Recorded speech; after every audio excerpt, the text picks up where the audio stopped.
Hello, hello.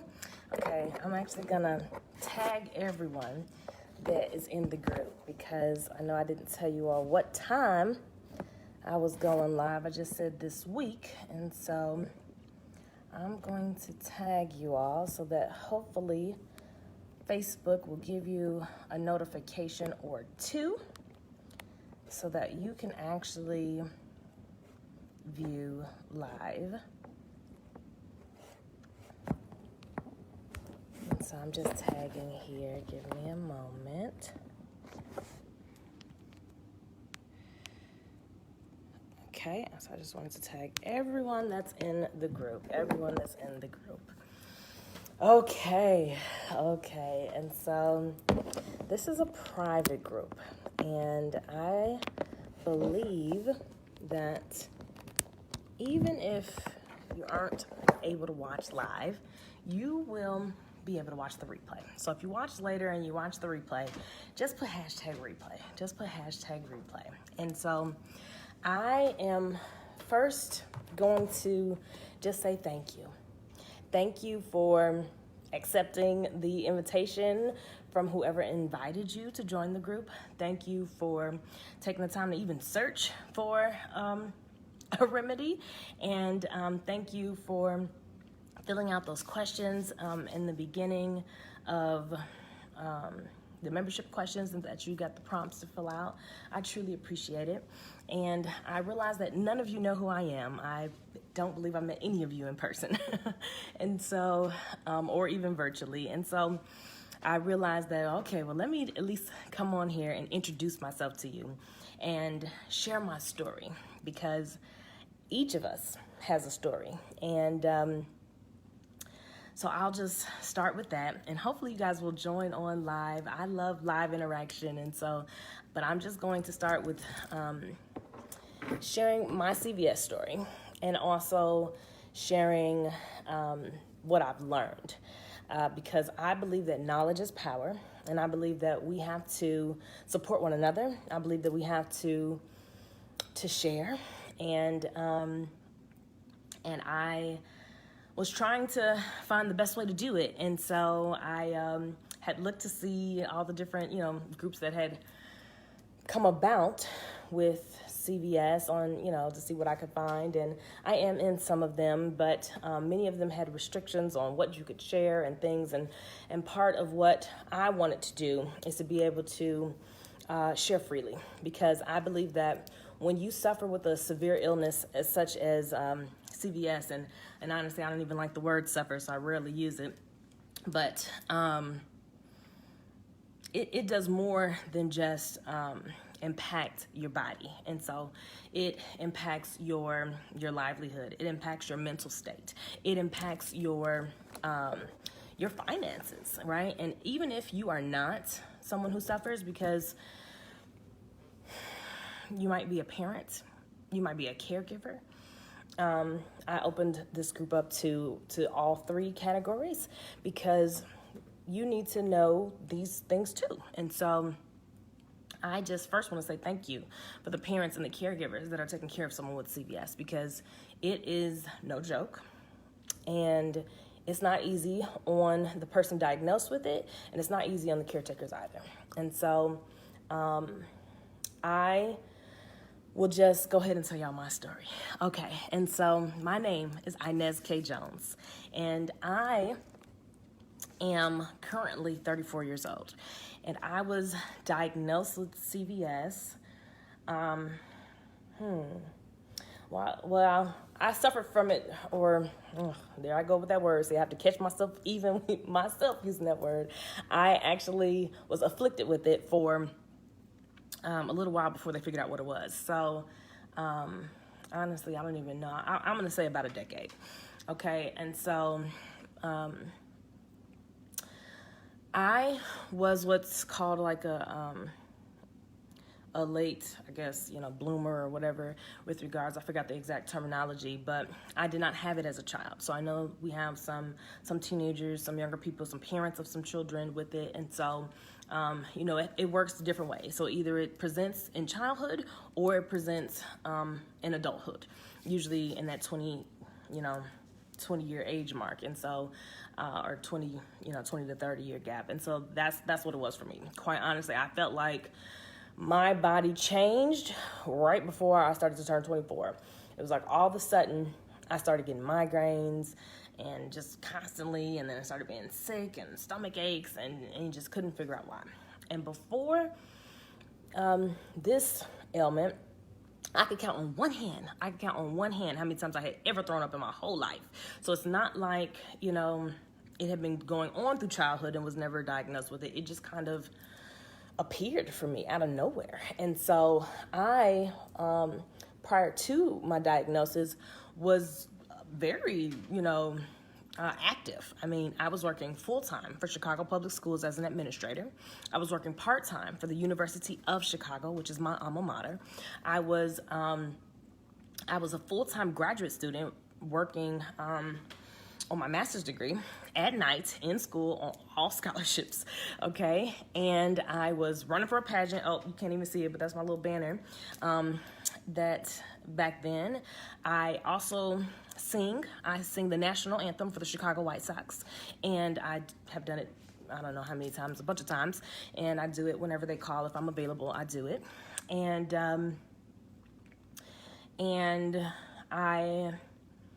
I was traveling. I love to travel. I was traveling the world. I was busy. I was affluent. I was active. I was working in school.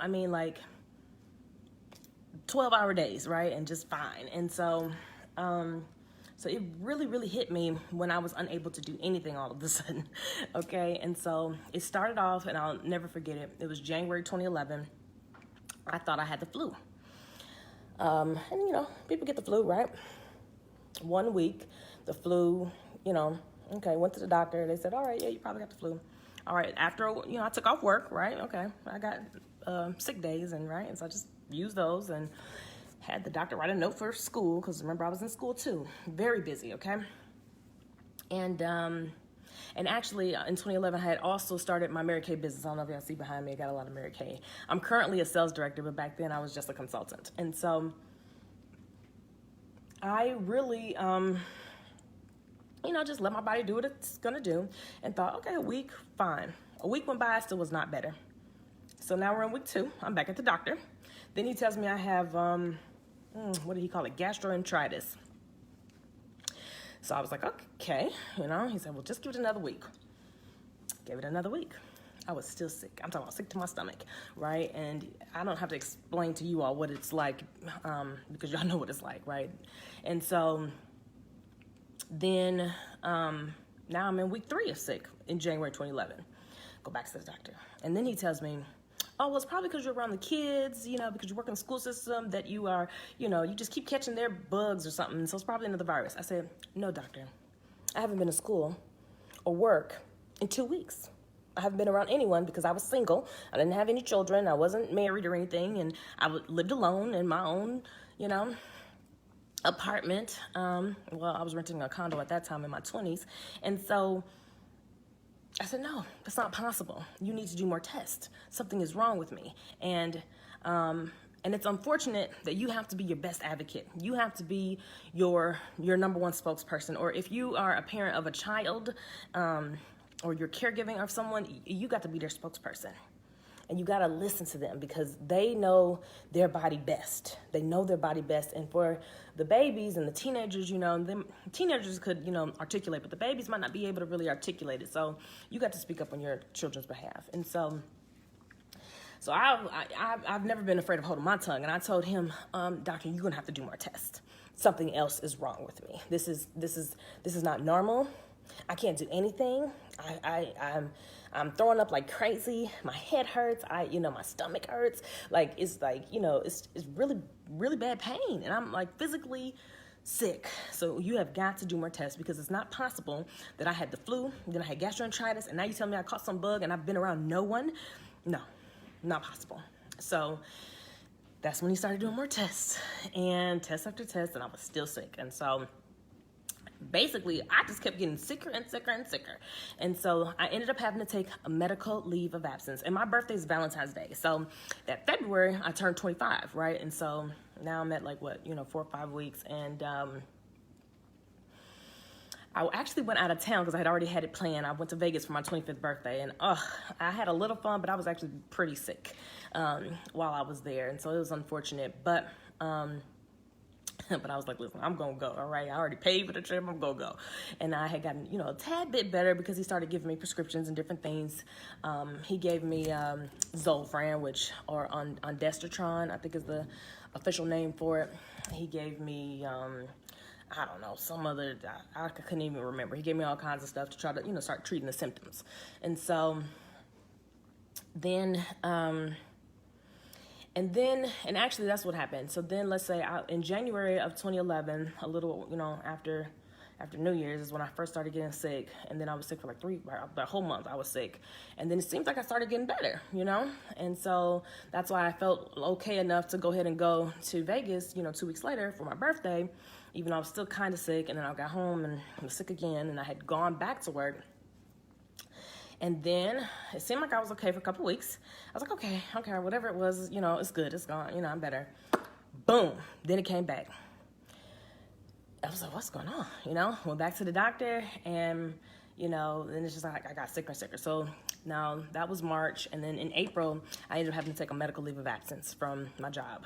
And they don't pay you on medical leave, at least not in CVS, right? And so, now mind you, I had real adult bills that had to be paid, and I didn't have a parent that was taking care of me. I didn't have a significant other. And so, luckily, I was financially savvy, and I did have 6 months worth of savings for all of my bills saved in my bank account. But guess what? I was sick longer than 6 months. And they just couldn't figure out what it was. And I had every test under the sun. And now at this point, I'm back and forth in the hospital, getting IVs and being admitted, and they just can't figure it out. And so, let's see, what was that? April, May, June, July, August, September, October, November, December, right. So I was sick longer than 6 months. And so at month 5, I started freaking out a little bit, because I'm like, okay. Now school worked with me because I was able to get the doctor notes, and I could still, when I had somewhat of a good day, I could do stuff online and still do work or whatever. I just couldn't physically go to the classes. But, and I was working on my master's of education and teaching K through 12 in Spanish. I am bilingual. And so I called my financial planner at month 5 and was like, man, oh my God, like, what am I gonna do? Like, I don't know, what I'm gonna do. And he was so kind that he actually, came over, and because at this point I was bedridden. And so he came over and was by my bedside, and, we sat down and figured out a plan. And then, we realized that actually I had been making money with my Mary Kay business. And because I wasn't able to shop, because I love to shop, I'm a shopper, y'all.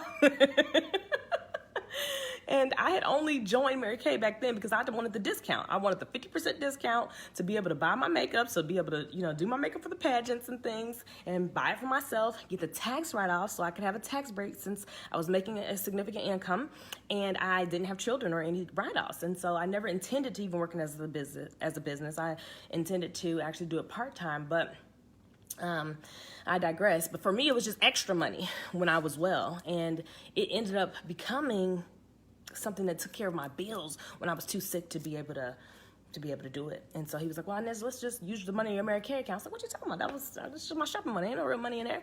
And he was like, well, you haven't been able to shop in 5 months on this. You should check the account. I was like, oh, okay. And I was so surprised because I was like, whoa, I was able to make money while I was sick, offering zero customer service. But in Mary Kay, people can go on your website and order, and Mary Kay Corp will ship the products directly to them and just put the profit in your account. And so I had been making money even when I wasn't well. My team was kind of still working, and I make a commission, which is a love check that never comes from them. It comes from Mary Kay Corp. And so I had money in my account that was able to take care of my big girl bills. And so that's when the light bulb switched for me, and I was like, okay, man, well, maybe I need to put a little more effort there, because if it's doing this for me and I wasn't even working it, what could it do if I decided to work it? But back to my story. So I was able to survive, thank God, because I had started something that I didn't even think was going to be a true business. And it ended up being a blessing in disguise, because you can work it from home, you can work it at your own pace, and you can even set it up like I had done where it makes money while you're sleeping. or for me while I was sick. And so now fast forward and we're in December of 2011. And I literally had 20 appointments at the University of Chicago with different doctors, different specialists. Okay. Oh, I forgot to say that. And you know, when you're on medical leave, they don't pay for your insurance. You have to pay for it. You have to pay Cobra. The most insane thing to me ever. But you have to pay $600 or $700 on Cobra. Okay. And so I was able to pay that, thankfully. And so I kept my health insurance because I could not have health insurance. All these doctor's appointments and specialists and tests and medicines they were prescribing. And so thank God for that. And what ended up happening is I had so many to the point where I couldn't even walk. I was so sick, and I had to have men. I'm talking about, and it's so bad because my boyfriend at the time ended up hurting his wrist carrying me. So he couldn't carry me, but I had to get back and forth to appointments, and I ended up calling exes. Thank goodness that I was still friends with them, and thank goodness that, you know, we didn't have any ill feelings, and they came through and they helped because the apartment I was living in, or the condo, didn't have an elevator, and I was on the 3rd floor, and it was like 4 flights of stairs down, and I could barely walk. I really couldn't walk. Like I said, I was bedridden, and so they carried me up and downstairs to appointments. And then come like the middle of the month, I was so sick, and they took mine. I don't know, what did they take, the blood pressure and my numbers, and it was so bad that they were like, you have to be admitted right now. So then I was admitted to the hospital, and in the hospital, I'll never forget it. It was like 10 doctors that came in the room, and they were like, you know, this is a very unusual case. They said, you have, I didn't say that. So I'm born and raised in Chicago. And so I actually am the former Miss Black High Park. That's 2013, so a little later. But I grew up in High Park. I went to Kenwood Academy High School here, and then I actually ended up working for the District of Chicago Public Schools, and then later placed at my old high school, Kenwood Academy. But because of that, and I was born at the University of Chicago, and I went to undergrad at the University of Chicago. University of Chicago had all of my medical records from birth to 25, because that's how old I was then. And they came in and they said, you know, we really have been racking our brains, and we have to be honest with you, we don't know what's wrong with you. And you are a rare case because we actually have a complete medical history on you, because you were born here, because you kept going to clinics that were related to here, and because you went to college here. We actually have access to all of your records without even having to get it from somewhere else. And so we can see that you were never sick like this before. We can see that it just came all of a sudden. We can see your tests and everything seems to come back fine. And we really honestly do not know what's wrong. And unfortunately, let me turn this light down.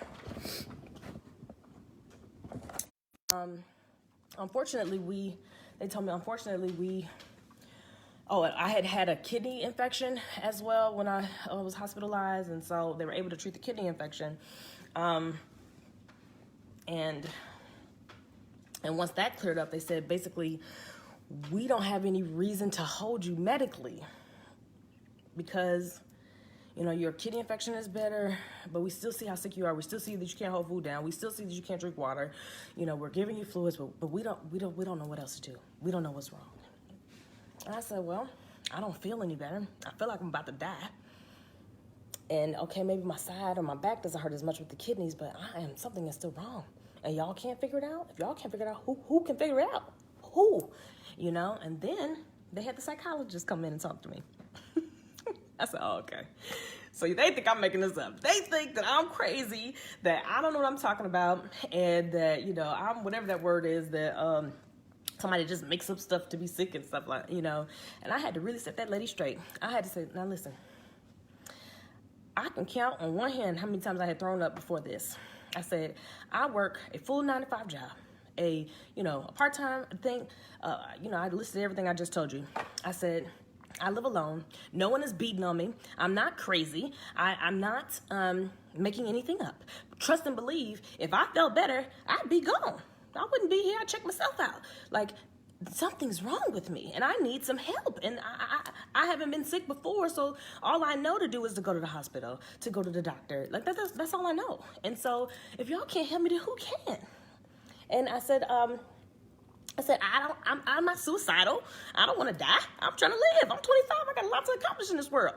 And so this is upsetting to me that they would even send you in here because they can't figure out what's wrong.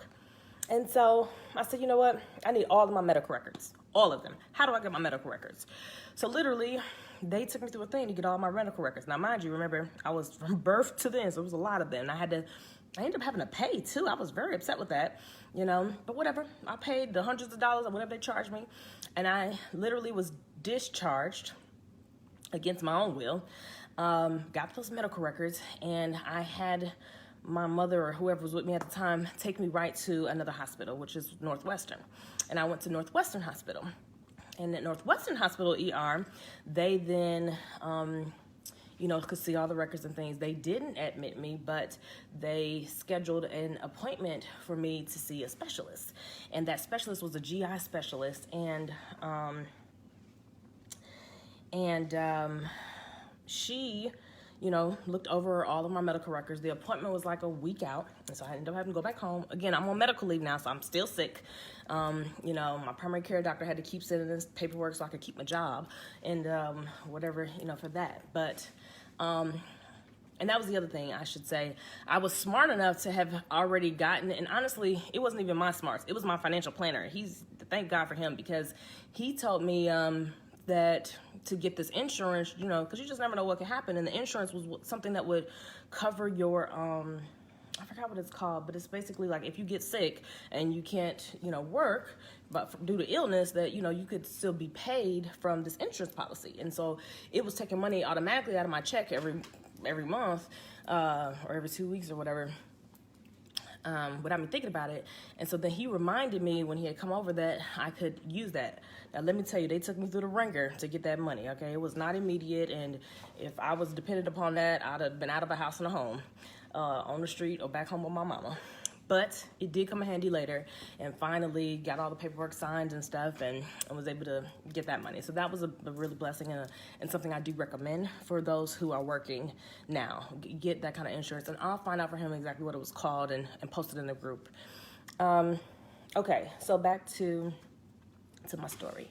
And so I was now seeing the specialist, and I had and I went in and saw her, and we talked it out, and she, you know, had looked over she read through all of my medical records before our first appointment. I mean, she actually had the stack there.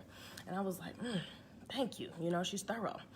And she talked with me and figured it out. She recommended some other kind of pill, which I can't even remember at the time. Or I can't remember right now. Something else, another medicine she put me on. I was like, oh, here we go, another medicine. Oh, because I didn't say that. By this point, they had given me diagnosis after diagnosis after diagnosis, and I had this, I had that, I had this. You know, they basically kept misdiagnosing me. And so at that point, you know, I just was like, I don't even believe nothing they say no more, you know. And so, you know, after talking to me, she said, okay, well, I'm gonna do some research, and then I'm gonna call you back. And so I went home, and I feel like maybe a few days later, she called me, and I'll never forget it because it was a Sunday, and I was at home, and she said, you know, I've done a lot of research, and this is what I think you have. And then she told me CVS, right, and named it. And she was like, from everything that you have said to me and from what I can read in your medical records, especially this last, you know, year that you've been dealing with it, this is what I think you have. And I said, okay, well, thank you. I appreciate it. And, you know, do I take anything different? And, you know, she said, well, yeah, I sent in a couple other scripts, which is the Zofran. And you can keep taking the other thing, which I don't know what it was. I can't think of the name of it right now. But anyway, I was like, okay. And then I looked it up online. And at that point back, you know, you think of 10 years ago, or almost 10 years ago, there was not much, because this is already a rare illness. You all know that. There was not much out on CVS. Like all these groups that there are now, there was none of that back then. And the only thing I found was one blog that had like a lot of comments, and people were just describing their stories and what was happening to them and how it would just be in a cycle, and then they were fine. And so when I was reading that, I was like, oh, now that is exactly what I'm experiencing. So I was like, wow, maybe she actually finally figured it out after a year of me being sick and, going to every doctor that University of Chicago had, okay? I went to this lady twice. I saw her 2 times, and she diagnosed me. So sometimes you have to get another opinion. And honestly, it was my grandmother who gave me the advice. She's like, Inez, sometimes you got to get a second or third opinion. Maybe you just need to get out of the University of Chicago because, even when I'm at the doctors or whatever they say, I don't trust what the first person says. Even when I'm, looking into a business or need an attorney for something, she's like, I get multiple opinions. She said, so you need to get some other opinions. And so when they made me so mad at UFC, and honestly, I was resisting starting over somewhere because I didn't want to have to keep explaining the story. It's exhausting. It's exhausting to have to keep explaining to a new person every time you see them what you're going through, what you're happening, and you're already sick, okay? And that's one thing I think that people fail to understand. When you are dealing with an episode, and honestly, there's pre-symptoms before an episode, but when you're dealing with that, for one, you're a lot more irritable. Okay, so have some grace for the caregivers and the parents. Please have some grace, because charge it to the patient's head and not their heart. But you probably can't exactly comprehend what they're going through, and their body is. Okay, so I look like I disconnected for a second, but I'm back, and so. And everything hurts, and everything takes energy, and even to speak, if you got a migraine and then you trying to tell somebody, or you have an abdominal migraine, which that's a whole different ball game, it's painful to even articulate a sentence, okay? And for me, I don't know about other people, the light bothered me so much that I had to wear blackouts because the light just really, really, really, really, really bothered me.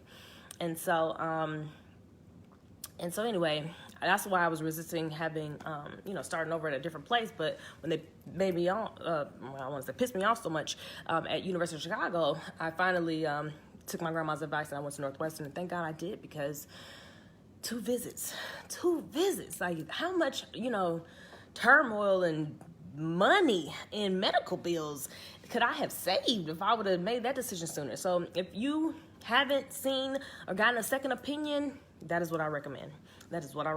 Second or third. All right. Now I had a diagnosis. So now that I had a diagnosis, I was able to get her to send those records that, her records now that she had on me, to my primary care doctor. And my primary care doctor, I still trusted, because I do believe that he was actually trying to help me. He just didn't know. And it was the hospital doctors that really had made me angry. And so once I had the diagnosis, then he was like, oh, okay, now let's try this and this, because he actually had some children that were afflicted with it. And so he understood how to deal with it. So it's crazy to me that since he had kids that, had the same thing, that he wouldn't think about that for me. But he was so used to dealing with children that he was not thinking that, it would onset as an adult. And at that point, I think we had just gotten the CVS code. And that's another thing. If you don't have that, and I don't know it by memory, but the CVSA organization has it on their website. You can call them, they'll give it to you, or email them. They're really good. But there's a medical code. And so basically, if I would have had that medical code at University of Chicago, they actually would have kept me, because they just couldn't figure out a way how to bill my insurance. That's really why they let me go, because once my kidney infection was gone, they had no billable reason to keep me, because they couldn't label it with a diagnosis. And my numbers had gotten better where they could legally discharge me. And so that is something to know. And so for a while, I used to carry a pamphlet with me that would have that in it.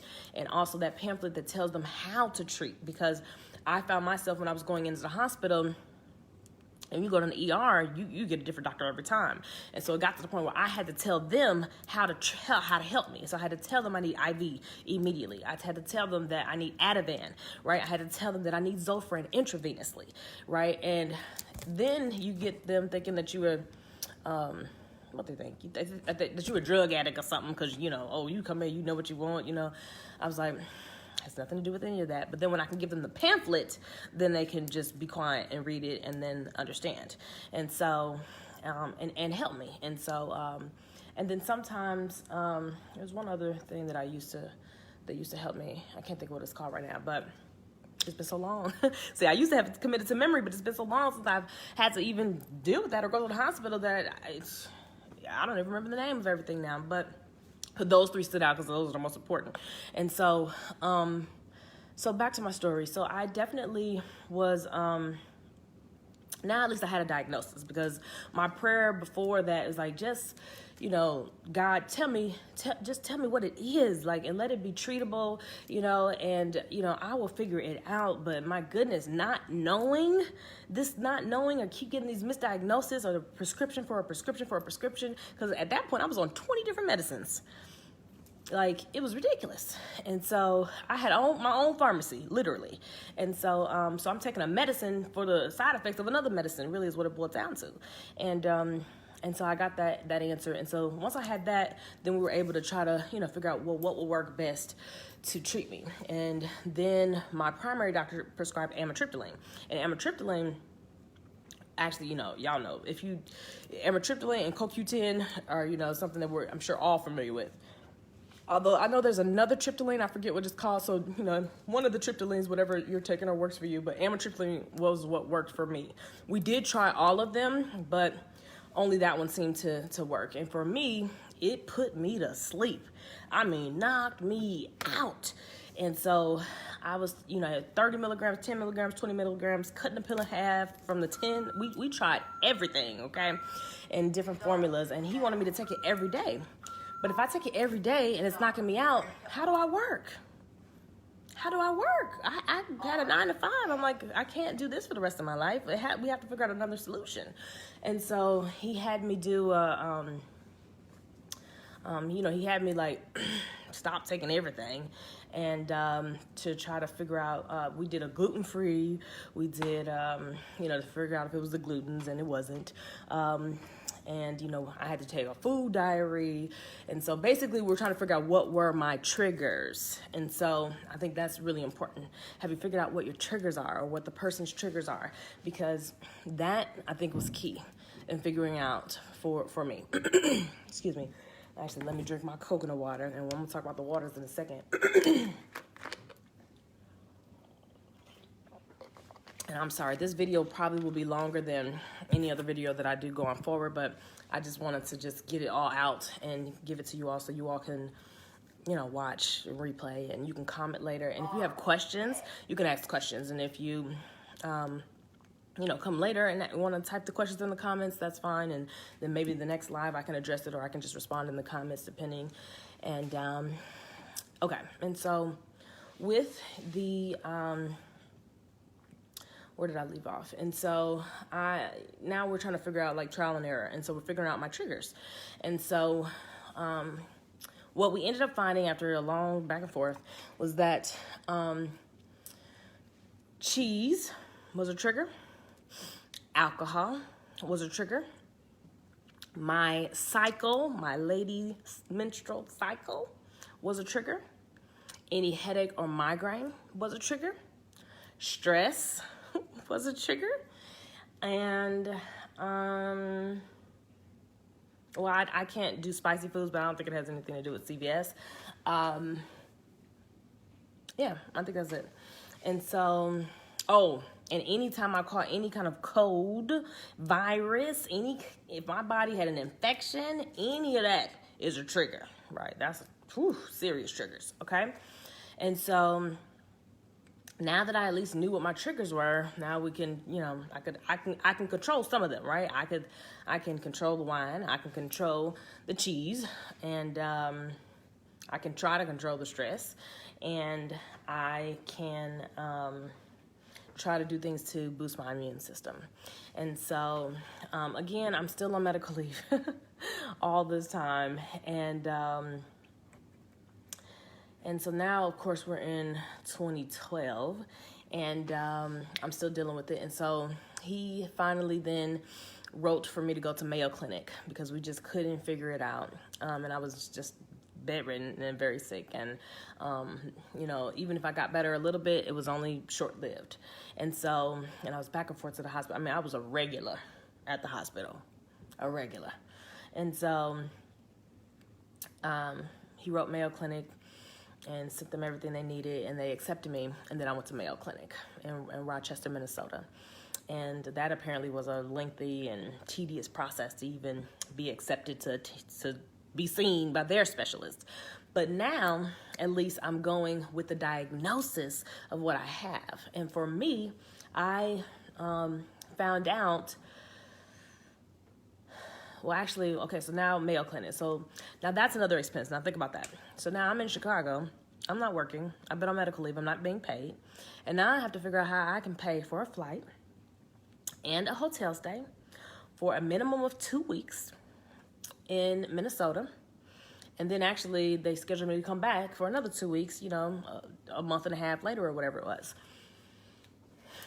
Where was that money supposed to come from, right? Thank goodness I had my Mary Kay business. And so that's one thing I recommend, is that you have to have a home-based business. And, you know, I'm not here to try to recruit all y'all for Mary Kay or nothing, but I'm just going to share with you what I did. And, you know, hopefully something that I share will benefit your life or the lives of the people that you're supporting. And quite honestly, even if it's just one of you, like I've done my part. Because one thing I had told my primary care doctor, I was like, Doc, I said, you know, I've looked up this thing. I've read everything there is on the internet about it and how to treat it. And everybody's talking about this no cure and this and that. I said, but let me let you know, I'm going to figure this thing out. And once I do, I'm going to write a book. I told him that. I said, I am going to find a cure and I'm going to write a book. I'll never forget it. I said, because this is ridiculous. I can't even comprehend, you know, having gone through this. Like, well, first of all, it should not have taken that long to diagnose me. But, you know, they have to rule out, 12 other diseases before they can even label it CVS? Or, yeah, it's 12. And so I had to, you know, make sure I didn't have those first before they could even label it, because it's a rare illness. And so, and then I just, you know, in reading the different stories and things that the little bit I could find online, you know, my heart hurt for people who have been dealing with this since childhood, because I know how I felt as a grown adult, and imagine a lifetime of that. I'm getting teary-eyed just thinking about it. Like, so,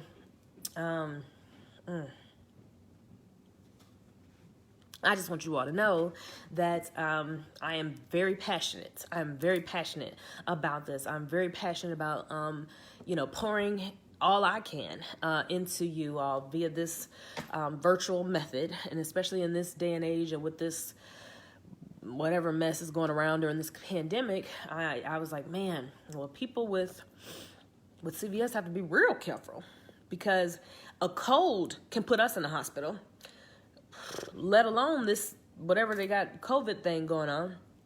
And so, and I'm gonna talk about that later, because I had an experience with that. And so, so basically, now I'm at Mayo Clinic. They're running every test I already had. They want to do them all over again, charge my insurance all over again. And they decided that they were gonna give me steroid shots in my head. Not steroids, excuse me, Botox. It was Botox in my head. And the birth control depot, they, because, I didn't say that. So my cycle, for whatever reason, my cycle wouldn't stop. So part of why I was so sick is because for women with CVS, all the ones I've ever talked to, the cycle triggers it. And so usually that's just, okay, 1 week out of the month that you can kind of, you know, when your cycle's coming, you can kind of plan for it. If it's going to make your CVS flare up, you know, you can be ready. My cycle wouldn't stop. It went for 6 months straight. Heavy flow. No lie, no joke. Can you even imagine? And so I was miserable. I'm miserable. And honestly, I started to get very depressed. I went from being able to do all kinds of things at once to nothing and feeling like I was about to die. And so, my goodness. So anyway, so So, and then the headaches were a big thing for me. Remember, I was, trying to wear blackouts even just to go out of the door with sunlight. And so, so they decided to do Botox in my head, and that was, and that was very painful. And they do not numb you before they do it. They just give you a stress ball to squeeze, and then they light you up. And boy, that hurts. I don't know if you've even experienced that, but it hurts. And I couldn't understand why they wouldn't just numb me first. And they said, well, by the time we would give you the stuff to numb you, we could have just given you the Botox. So we just do it, and we just try to do it real fast. It's like, I think it's a total of, is it 15 or 20 shots? Like, boom, boom, boom, boom, boom, boom, boom, boom, boom, boom, boom, like specific places that they hit. And honestly, that's a lot of trust, because you have to trust. And at that point, it was experimental. It was not like, now it's like a regular thing that they're offering on TV and doing ads for people with migraines. But I was one of the guinea pigs in the beginning, because actually Mayo Clinic was doing the study and the research on it. And so that's probably why they accepted me, because I fitted the criteria for that. But anyway, that hurt, and I had to do it every 2 or 3 months or something. And so University of Chicago was able to continue that treatment, and I saw a special neurologist for that. And I would just, grit it out, because it actually did help with my headaches. But it was a temporary solution. It wasn't a permanent. I was just like, dang, I'm gonna have to get shot in my head 20 times with Botox for the rest of my life? Like, it has to be a better way. And so, so that's that. Then I saw a headache specialist who was back at the University of Chicago, actually, and told me to drink coffee. Now, before this, I was not a coffee drinker at all. Like, I did not drink coffee. I had had it twice in my life, and that was only in the airport right before I was on my way out of the country, one of those years. And it was a caramel frappuccino. That's why that's my favorite drink. It's the first one I ever drunk from Starbucks. But anyway, he told me that I needed to start drinking coffee, and I needed to drink at least 8 ounces every 12 hours. He said, because many times people do coffee wrong and they do so much in a little time, but you need to do coffee wears off after 12 hours. And I was like, but I don't even like coffee. He's like, you have to try it and keep a diary or whatever. And then he told me I needed 30 minutes of sunlight, and every day. And I was like, but it hurts me, doc. It hurts me. And he's like, yeah, just tough it out. 30 minutes of sunlight, coffee, every 12 hours, at least 8 ounces. And I was like, well, how's that going to work? It's going to keep me up when I'm sleeping. He's like, just take it earlier in the day. Do 6 a.m. and 6 p.m. Because, at least by 10, it'll kind of have worn down and you can still fall asleep. If coffee, kind of energizes you, so to speak, which is, what they say caffeine does for you. But that was a game changer. That coffee and that sunlight helped my headaches more than that Botox ever could. Now, here I had endured this pain for months. Every 3 months, probably for about almost a year, I think. I had those treatments. And he gave me a simple solution that didn't require a prescription, sunlight was free. Coffee was inexpensive. I could make it at home, or I could go out and get it. And so, it really did help with the headaches. And I don't know, I didn't know then why the sunlight worked, but apparently I understand now better, but it works. So that's another remedy and a recommendation that I have for you if headaches and the migraines are an issue, to do that. And also, I kept my room, and still do, keep my room very dark. I have blackout drapes, and I don't even have the real light bulbs in my light upstairs. Like, this light is probably the most light, so the brightest light in my whole house. And so the light in my ceiling fan, I even put in a red bulb. You can get by red. I've done purple before. You got orange, but just something that's softer so I can get a little bit of something, but not a whole lot, because that light really did a thing for me, because I guess I had the aura specific triggered migraines. And so then I eventually was able to stop doing the Botox shots in the head. And so I was like, okay, one less thing to do. Thank goodness. All right, we fixed that. Now, my cycle. Remember I told you I was going nonstop, all right? So Mayo Clinic made the ingenious idea to give me the depot shot, which you are normally supposed to have once every, I don't know if it was 3 months or 4 months, but they gave it to me every month. Now, even with the depot shot taken regularly, which people take for birth control, you gain weight with it, you know? Well, they had me doing it every month. Therefore, I was gaining weight exponentially. Very, very fast. I was like, whoa, I don't like it. I don't like it. But, you know, I was used to being a stick before, and I'll post a video that I did way back in 2011, actually, when I was doing the pageants things and kind of, I think that was... Well, I don't think it was 2011, but it was one of the pageants. Anyway, I'll post it, but so you can see how small I was. And so anyway, I loved that, you know, that my cycle would stop. I love that, you know, because that's what it basically does. You know, it did stop my cycle. And that stopped me being in constant triggered episodes of the CVS. And University of Chicago continued the treatments for me. And, you know, they were even skeptical, like, this is way too frequently. I was like, please don't change from the regimen. It's working right now. Let's just leave it at that. But then it kind of stopped working. And then I had gained all this weight. And so then we had to start trying to figure out something for that. And so I feel like I went through every kind of birth control there is. And not even for the reasons of not wanting to be pregnant, but just because I needed something that would stop my cycle. So the only other options that they had was the IUD or the Nexplanon in the arm. And so I opted for the Nexplanon. And that helped a lot, and I didn't have the weight side effects with that, but there were some serious mental side effects with that Nexplanon. And it's crazy because I feel like they don't talk to you about the side effects of some of these prescriptions, these medicines and things that that are in it. And if you actually read the fine print, it is there. Like, it says depression is a side effect of Nexplanon. When I read that, I couldn't believe it. And it just confirmed for me that I wasn't crazy. And then I knew that it just didn't seem like me. I wasn't normal with these thoughts. But I just couldn't even believe that something that was in my body or a medicine could have that kind of effect on my mental state. Like, it was absurd to me. But I did not want to go back to those long, drawn-out cycles and being miserable and in constant CVS episodes. And so,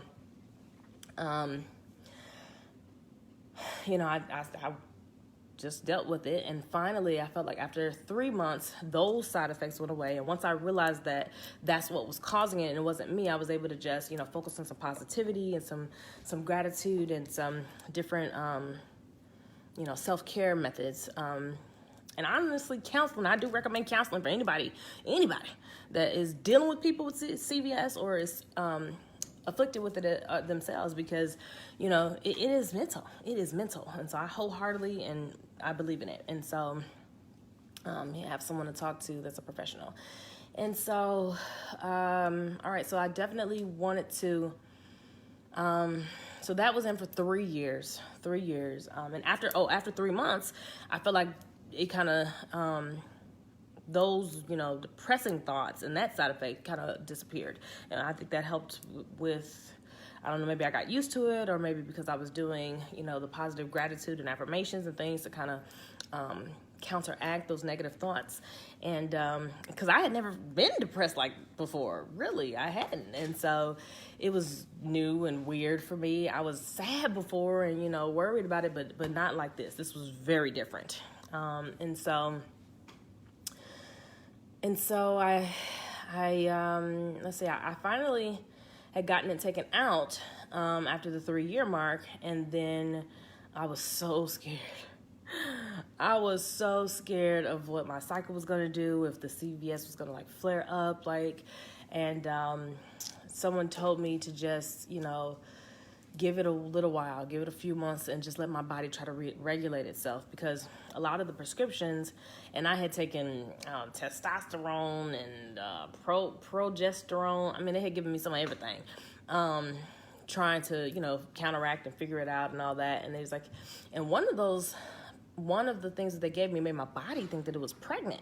So I started to look like I was having a baby in my 20s, and it wasn't. Well, I hated that.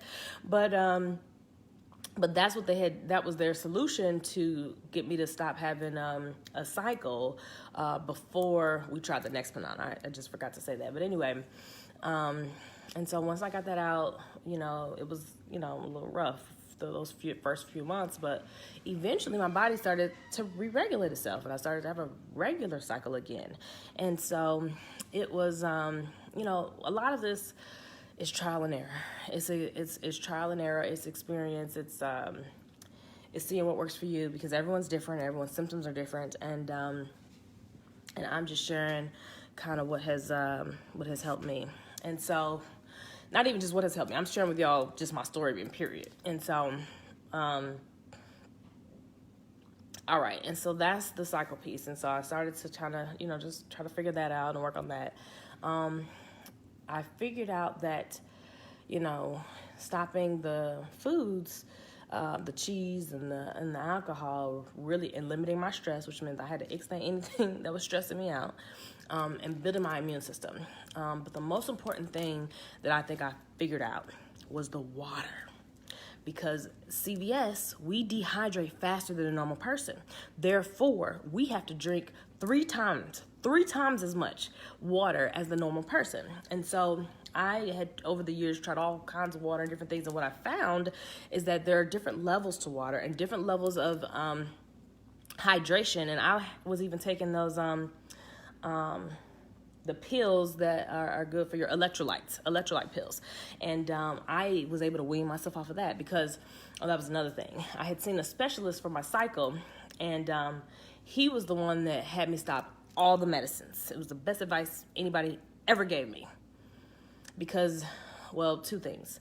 One doctor had apparently mistakenly, unbeknownst to me, prescribed me a medicine that she thought was gonna, help me with my cycles, but really what it was a blood thinner, and I was already bleeding, and it made it even worse. And so she actually almost killed me. And I'll never forget it. I took one of those pills, and I was a firm rule follower. If they gave me a script and they told me how many times to take it, I took it, right? I was listening to the doctors. I was not questioning them at first. I was not, I was doing it because I was just trying to get better. I would do whatever they say. You the professional, you went to school, I'm gonna trust you. And remember, I was on like 20 scripts at one point. And so anyway, that lady, who I think was still a student or something, or in residency, or had just finished, I don't know. But I remember that she and the specialist, I was on a wait list for him, and the appointment was like 3 months out. And so by this time I saw her, it was only 2 weeks or 3 weeks before my appointment with the specialist. And this was at the University of Chicago, because after Mayo Clinic, I went back, of course, to USC because, my main doctor was there, and he would refer to people there, so it was just easier. I lived closer to there than Northwestern. And I had my diagnosis, because my whole issue is I needed the diagnosis. And so, thank goodness for Northwestern diagnosing me. But anyway, University of Chicago. So I remember I took one pill. I took one of those pills that she prescribed for me, and I felt worse than I had ever felt in my whole life. And I had felt bad. I had been, in a hospital, I just started planning my funeral. I was just that sick. I was like, okay, well, they don't know. I feel like I'm about to die. Well, let me at least tell them what I want my final wishes to be. Whew. So, I took that one pill, and I felt so bad. I felt so bad that I was like, I'm not taking any more of this. Because I was very anal, so that was because they had me on so many, I realized that I had to, introduce one new one at a time so I could understand, at least if something happened, I would know which medicine was causing the side effect. I'm sorry, y'all. I actually really have never even shared, as in detail as I'm sharing with you. I've never shared this with I don't think anyone, honestly. My close family knows bits and pieces, but just sharing it like this is something I have not done before. And so I appreciate y'all, allowing me to be vulnerable with you. And so anyway, I felt so bad. And so I stopped taking it because I knew that was the only thing that I had done different. It was that pill. And so I didn't take it. And so when you go to the doctor, you have to bring your medicines with you, right? Because they want to see. And they had me, he was specific. His nurse said I had to bring all of my pill bottles with me. So I had a big bag of medicine, and I brought it all with. And he started going through, and he would ask me about this one. And he literally opened the pill bottles and dumped them out and counted them, And I was like, oh, what is he doing, And then he told me later, but anyway, as he's going through, he got to one, because he was multitasking. He was going through doing that and asking me questions, and I'm talking. I was like, okay, and he got to that one, and he said,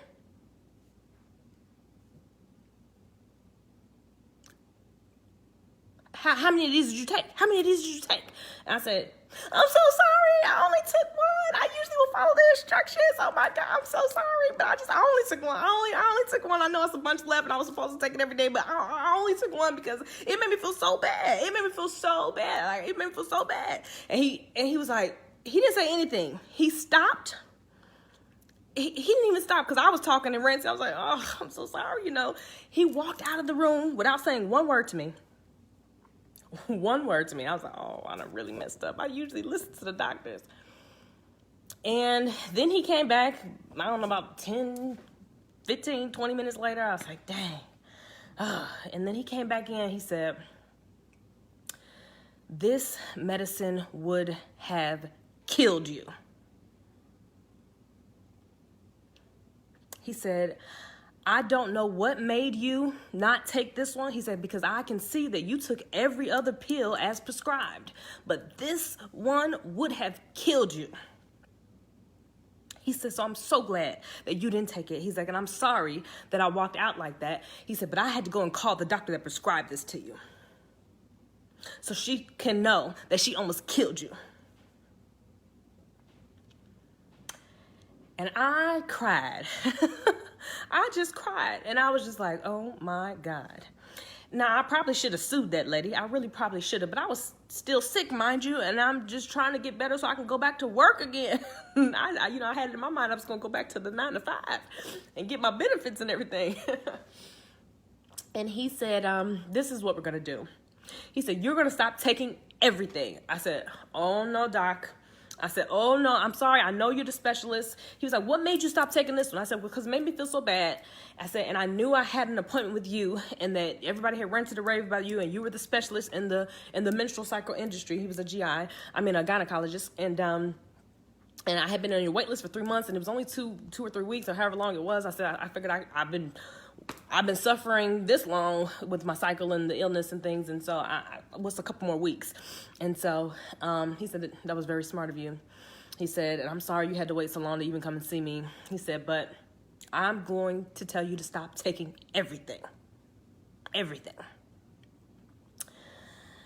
I said, you got to call my primary care doc. Can you get him on the phone? He's here at UFC too. I said, because he's not going to be happy about this. I said, then you got to call my neurologist, and then you got to call my the other GI lady that was, doing my Depo or my Nexplanon or whatever. Actually, this was before the Nexplanon.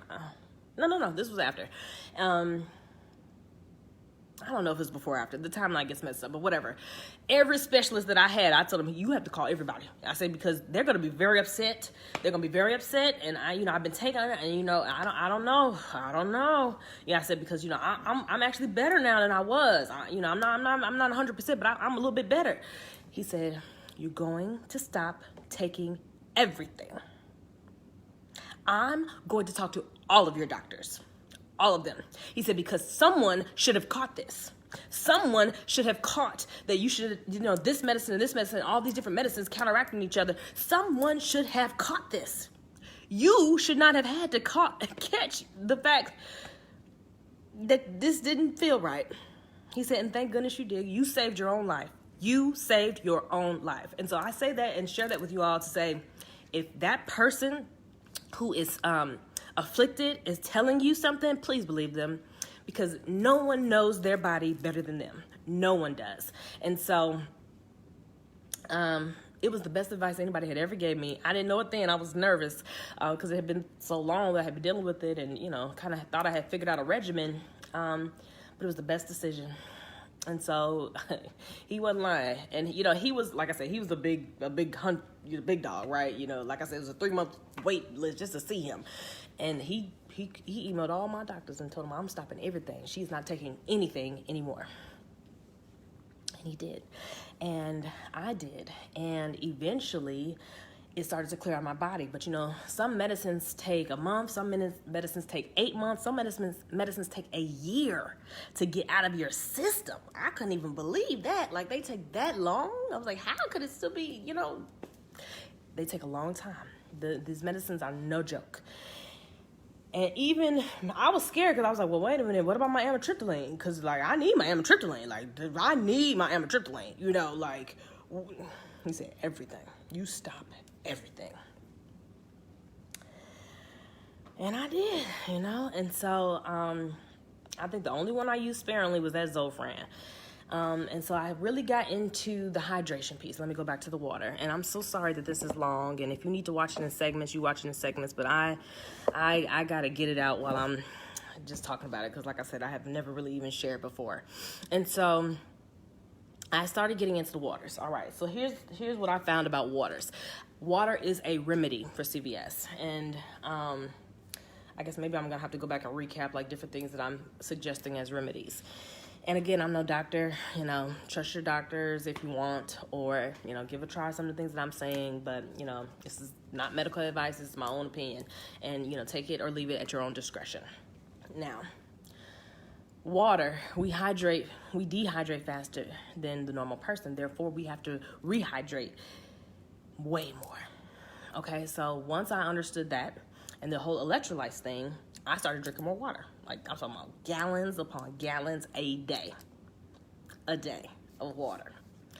But then I realized and learned that there's different kinds of water. And so you have your tap water, you have purified water, you have spring water, you have alkaline water, you have coconut water, you have Kangen water. And then you have like water that has electrolytes added to it, okay? Like Smart Water, they add electrolytes to it or whatever, right? And so what I found, and I did some trial and error myself, but also some research, and you can Google this stuff, right, is number one, the worst water you can give your body is purified water. So if you are drinking, or the person afflicted with CVS is drinking purified water, please stop. It's not helping you. It's not hydrating you. It's actually hurting you, and you don't even realize it. Purified water is at the bottom of the list. I don't believe any human being should even be drinking it. And so that was, you know, something that I had stopped. Oh, and Pedialyte was something, and then Gatorade, you know, anything that could give you electrolytes were really good and helpful. Those aren't waters, but, you know, they, you know, flavored water, whatever, they help. And so, okay, so purified's the worst. Then tap water. Oh, and then there's filtered water. I didn't say that. So it was the tap water. It's really not good for you, unfortunately. Filtered water, it's a little bit better than the tap, because at least it's filtering some of the junk out, but still not really good for you.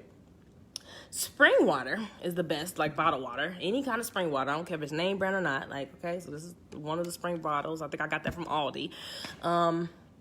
Then, in order of like the best waters for any human, but especially people with CVS, the water, the next water in order of that list would be Kangen water. I don't know if you all have heard of that before, but you can look it up later. And there's like, you can buy a machine that would do Kangen water. Then the next water is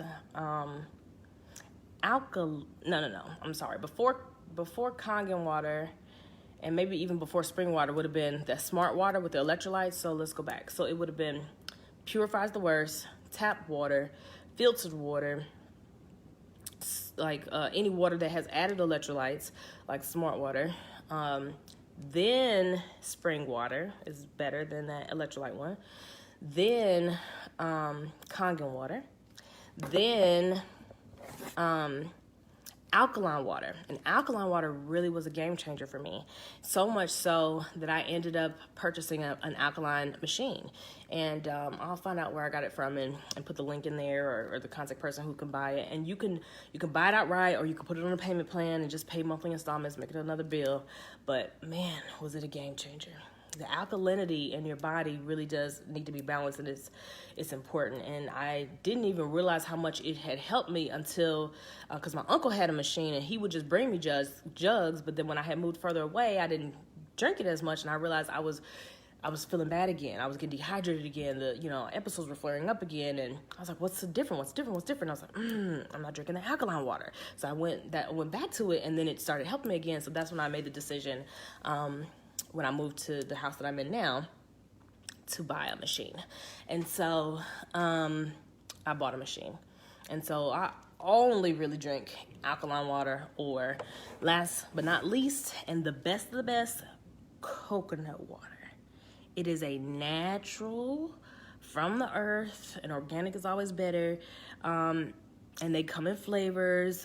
It's the best water you can do for yourself, for CVS. And I find that a lot of people are like, "Oh, I don't like coconut water. I don't like the taste of it." But what it is, and people don't realize it, if you are not dehydrated, coconut water will taste bitter to you. If you are dehydrated, it will taste sweet. It's that good and that natural that your body actually reacts differently depending on whether it needs it or not. Like, how amazing is that? And so there's all different brands. So whatever brand you prefer, a lot of people like Vita. One is my favorite, and you can order it on Amazon. Okay, I get my cases from Amazon. And I drink, I'm about to actually drink some now. I prefer it cold. I think it does taste better cold.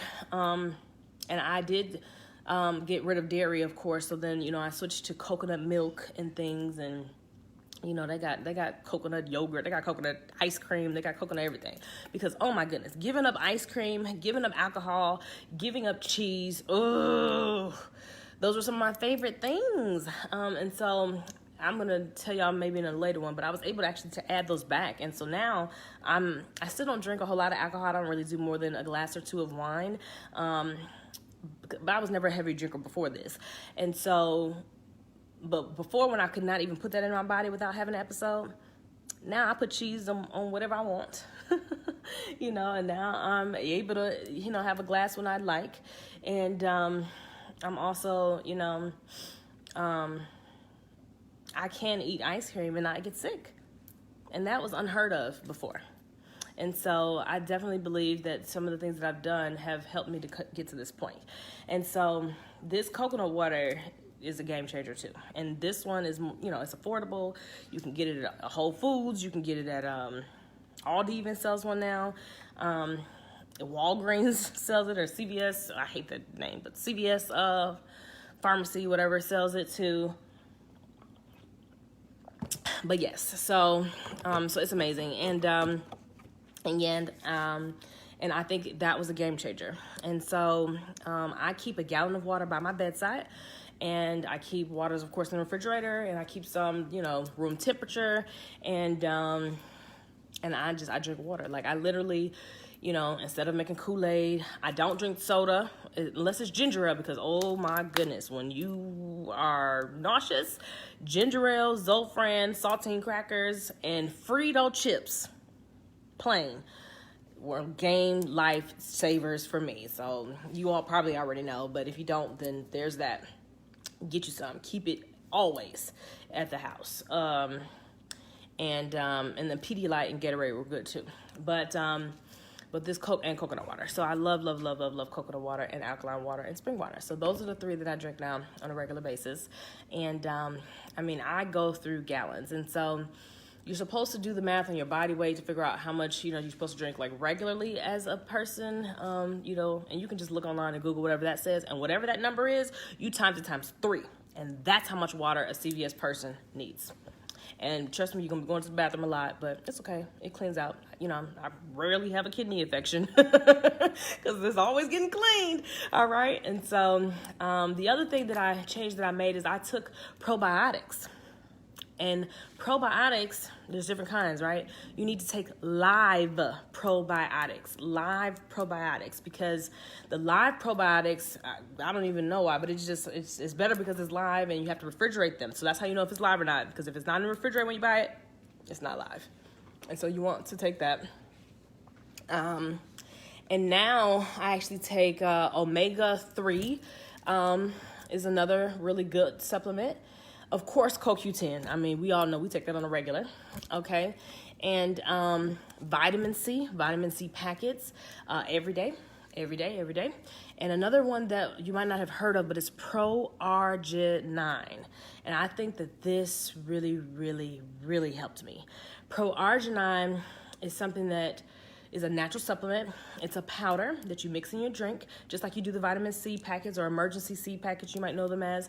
And I found a better version of the emergency packet that I'll share with you from the same place I get my CoQ10 and my omega-3 from. I'll share with you all the links later. And I actually buy them. It's a company called Melaleuca. You might have heard of it, but they have really good supplemental products. And so I actually signed up as a customer and a rep because, again, you need home based businesses or being able to work from home and things that can provide you streams of income. And I firmly believe in multiple streams of income. And because I learned the hard way, right, about, needing a backup to the backup. And with this ailment, you just never know when it's going to afflict you. So you have to be flexible. And if you're taking care of someone and they need you, it's only so many times your job is going to let you just call off before they fire you. And unless you got the paperwork in order and, can make sure they're not violating your rights due to your disability, because CVS is a disability. We qualify for disability. And so even though I qualify for disability, once I found out how much money disability gave you and what they limit to how much money you can make a month, the dollar amount would not have even covered my bills a month. I was like, what is this? Who lives off of this? This is ridiculous. There has got to be a better way. And so I actually declined the disability because I didn't want to be limited. And the agent that was working with me told me, well, based on your taxes, I don't think you should do this. He said, because you're going to have to stop working. You're going to have to stop doing your Mary Kay. Basically, you're making too much money to keep disability. So if you ever get to a point where you're not even able to do that anymore, you don't make any money or something or lower, then I would say come back and apply and then, get it then. He said, but right now, I don't think you should do it. I was like, yeah, I don't think so either, because that ain't going to work. And so I never did. So I was able to still live the life that I like, and I like nice things. And so thank goodness, because I figured out how to do stuff that I could either work from home, work for myself, be an independent contractor, or something that was flexible. And so and the few things that I had done was Mary Kay. Now I've started Melaleuca. I've also started with a company called FES, which is a home-based and Melaleuca is an MLM, FES is an MLM. Mary Kay is a dual marketing system, and so it's not an MLM. And that business plan is actually studied at Harvard, Yale, University of Chicago. Mary Kay has made the most 6- and 7-figure female earners of any company in the world. And so and it's been around for a long time. So anyway, so those three are three that I'm doing still now. But back in the day, I drove Uber and Lyft when they came out. I did wine tastings, and even though I couldn't drink wine, that didn't mean I couldn't sell it. And I had a friend that owned a wine tasting company, so that's the person who's pouring the wine and offering you a free sample in Mariano's or your grocery store. So I did that, and with those, and you were able to pick, which days you want, and you could pick one that's close to you. And I had a car, so I was able to get there, and you just need a little table, and I don't know, they pay $20, $25 an hour. So decent money, and if only 3 hours on my feet. And if I worked a double, then it would have been 6. And as long as I was feeling good, I could do it. But then when I was sick, I'd have to call off and then reschedule. And they were flexible. They worked with me. I explained ahead of time, my ailments. But eventually I was like, yeah, that's just not going to work either. But it did work temporarily. And then Uber, Lyft, of course, you can drive it whenever you want. And but I found that the best thing had been my Mary Kay business.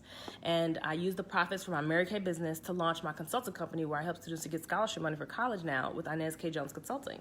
And, I didn't say that. For Chicago Public Schools, I wrote the handbook on how to keep students on track to graduate from high school on time. Freshman on track, and then I was the first person to do sophomore on track. And so on all the Chicago Public Schools report card that they get from the district, there's a metric called freshman on track and sophomore on track on their report card. And so that they have to track the rate, because when I first started, the graduation rate was only 50% for seniors. And so we were like, no, we have to fix this. What can we do better? So it was an action-based research project that I then compiled all the best practices over the different schools, and co-author of that handbook, and then I was the only one that did the sophomores at first, and so I did the pilot for that, and released the best practices and ideas and things. And so now the graduation rate is like 85 or 86% last I checked, and so it really did work. And I was training teachers and administrators on how to keep students on track to graduate from high school on time before I got sick and everything started happening. And so I'm glad that work was still able to continue on without me. And because I personally had received like 600,000 in scholarships, parents were still trying to get me to help them, but I was just so sick that I couldn't do it. And then one lady was like, I will pay you. And I was like, well, I do need some money. All right, if I can help your one kid and you'll pay me, let's figure it out. And so she was my first little test client, and a business blossomed out of that. And I was able to use the knowledge I had gained from running a business and how to expand outside of my network and get referrals from my Mary Kay business. I just transferred those skills over to my consulting business. And so then now I had 2 home-based businesses that I was working, and I was a one-man show for a while. Eventually I hired help and assistance, and I bartered for help, and I traded products and things, but that was a blessing in disguise. And so I don't believe in accidents. I don't believe in coincidence. I believe all of you all found this this group. Hold on, let me charge my phone. It just gave me a message for a reason, and that you're meant to be here, and that's something that I pray will help you and benefit you or your life. And so please do comment on your takeaways. Please do comment if there's anything new that I shared that you maybe, hold on, I gotta put this charger in. Okay, if there was maybe anything new that I shared that you didn't know before, please do, type a comment, let me know. If you have a question, please let me know. If you have just anything, just comment, okay? And so I literally was not my own boss, and so I picked up the Uber and Lyft because I found that in the summertime the consultant business was kind of slow. And with Mary Kay, especially when I was sick, I was actually booking people to come to me, but at one point my immune system was so bad that I was like, I think I'm allergic to people, doc. I said, I'm allergic to people, because anytime I'm around people I'm sick, and now CVS is flaring up, and I'm just gonna stay away from people. I'm just gonna have to stay away from people, period, for the rest of my life. He's like, no, Inez, you're not allergic to people. It's not possible. He said, you're allergic to the germs that they have. Not even allergic, but your body is being affected because of your immune system. So once he said that, that's when I started doing things to boost my immune system. So hence the vitamin C, and the probiotic. Okay. Now, I saw a doctor who is considered to be a naturopath. Okay, I don't know if you've ever heard of that before, but she helped me a lot with the headaches. Now, the coffee helped, but it didn't cure it, in the sunlight, of course. But a naturopath, she helped me so much with my headaches.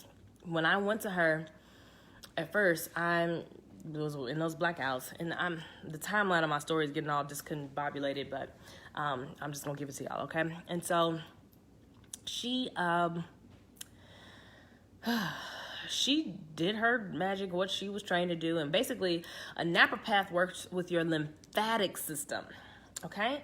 Your lymph nodes are here and here, right? They're here under your arms and here, and they're in your top part of your groin, there and there, okay? Your lymph nodes. And so your lymph nodes are what fight off infection, viruses, anything that's what they fight off.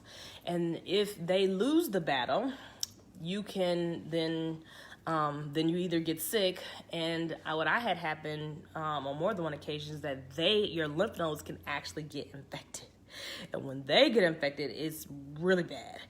So I had to deal with that, and had to get antibiotics and stuff to deal with that. And so the naturopath works with your lymphatic system, and what she does is she does different massages. It's not really a massage because she's working with the lymph nodes, and then she has a machine that actually she vibrates and pushes on you. And actually I bought the machine, so now I have one in my house. So I was so that I can have it. But anyway, it cleans it out, and actually when it's happening, you itch. It was oh, you itch. And you itch because all of the toxins that are caught up in there are coming out. And so then she instructs you to to drink a lot of water because you have to flush the toxins out of your body, right? And so that was a game changer for me. And then I stopped having as many headaches. I started feeling better, and my immune system got better because I cleaned out my lymphatic system. And so, whew, so just if you're not in Chicago, if you're in the Chicagoland area, of course, we'll recommend her. But if not, just Google it. There's a real thing. They go to school for it, just like a massage therapist does, a licensed one. And it was a life changer for me. And so, I mean, at one point they had told me I had TMJ. She got rid of that. At one point they had me in, I was in walking boots because my feet were so afflicted, like, they were so painful, like I couldn't walk. Like it hurt to take every step. I had to see a foot specialist. She helped me out of those. And just, I have so many success stories. So the lymphatic system. Oh, and there might be some in your feet. I don't remember exactly, but she did just different penetrations and things. And then like you have acupuncture, right? Which deals with the nervous system, and then you also have reflexology. I started getting reflexology a lot, and that helped. And so I think, you know, it was the combination. Like, I know if you all hearing this, it's like, oh, he was doing everything. And all of this didn't happen at once. Of course, this is over a span of years, right, of trial and error and just figuring out and things. But I'm just giving it all to you all now. And so the finding her was, I was actually able to, you know, look at the sun again. I was able to, you know, not have to wear sunglasses every day if I didn't want to. And so that was a blessing.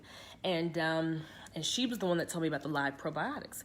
She also told me that I had to take more vitamin C, that it wasn't enough for me to take that one little packet of vitamin C, that I actually needed to take, and this was the most important thing she said, you should take enough vitamin C every day until your urine turns orange. I was like, what? She's like, yes. She's like, so if it's, you know, and you could take, and she told me she told me not to do, because at that time I was doing the pills vitamin C, and she told me, no, get the chewable vitamin C's. And I'll find the brand that I use. It's like a big circular tablet. And so I would just chew on those, and I was popping them until, you know, my pee turned orange. Because she said when your pee turns orange, you know, it's already like yellow normally. And if you're drinking enough water, your pee will be like clear. Your urine will be clear.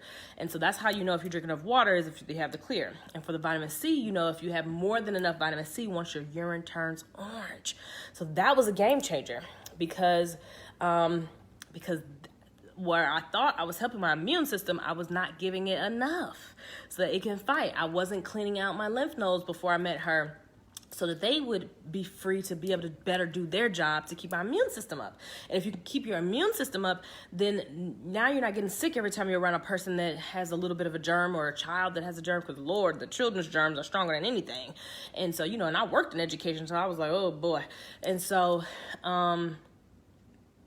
that really, really made a difference.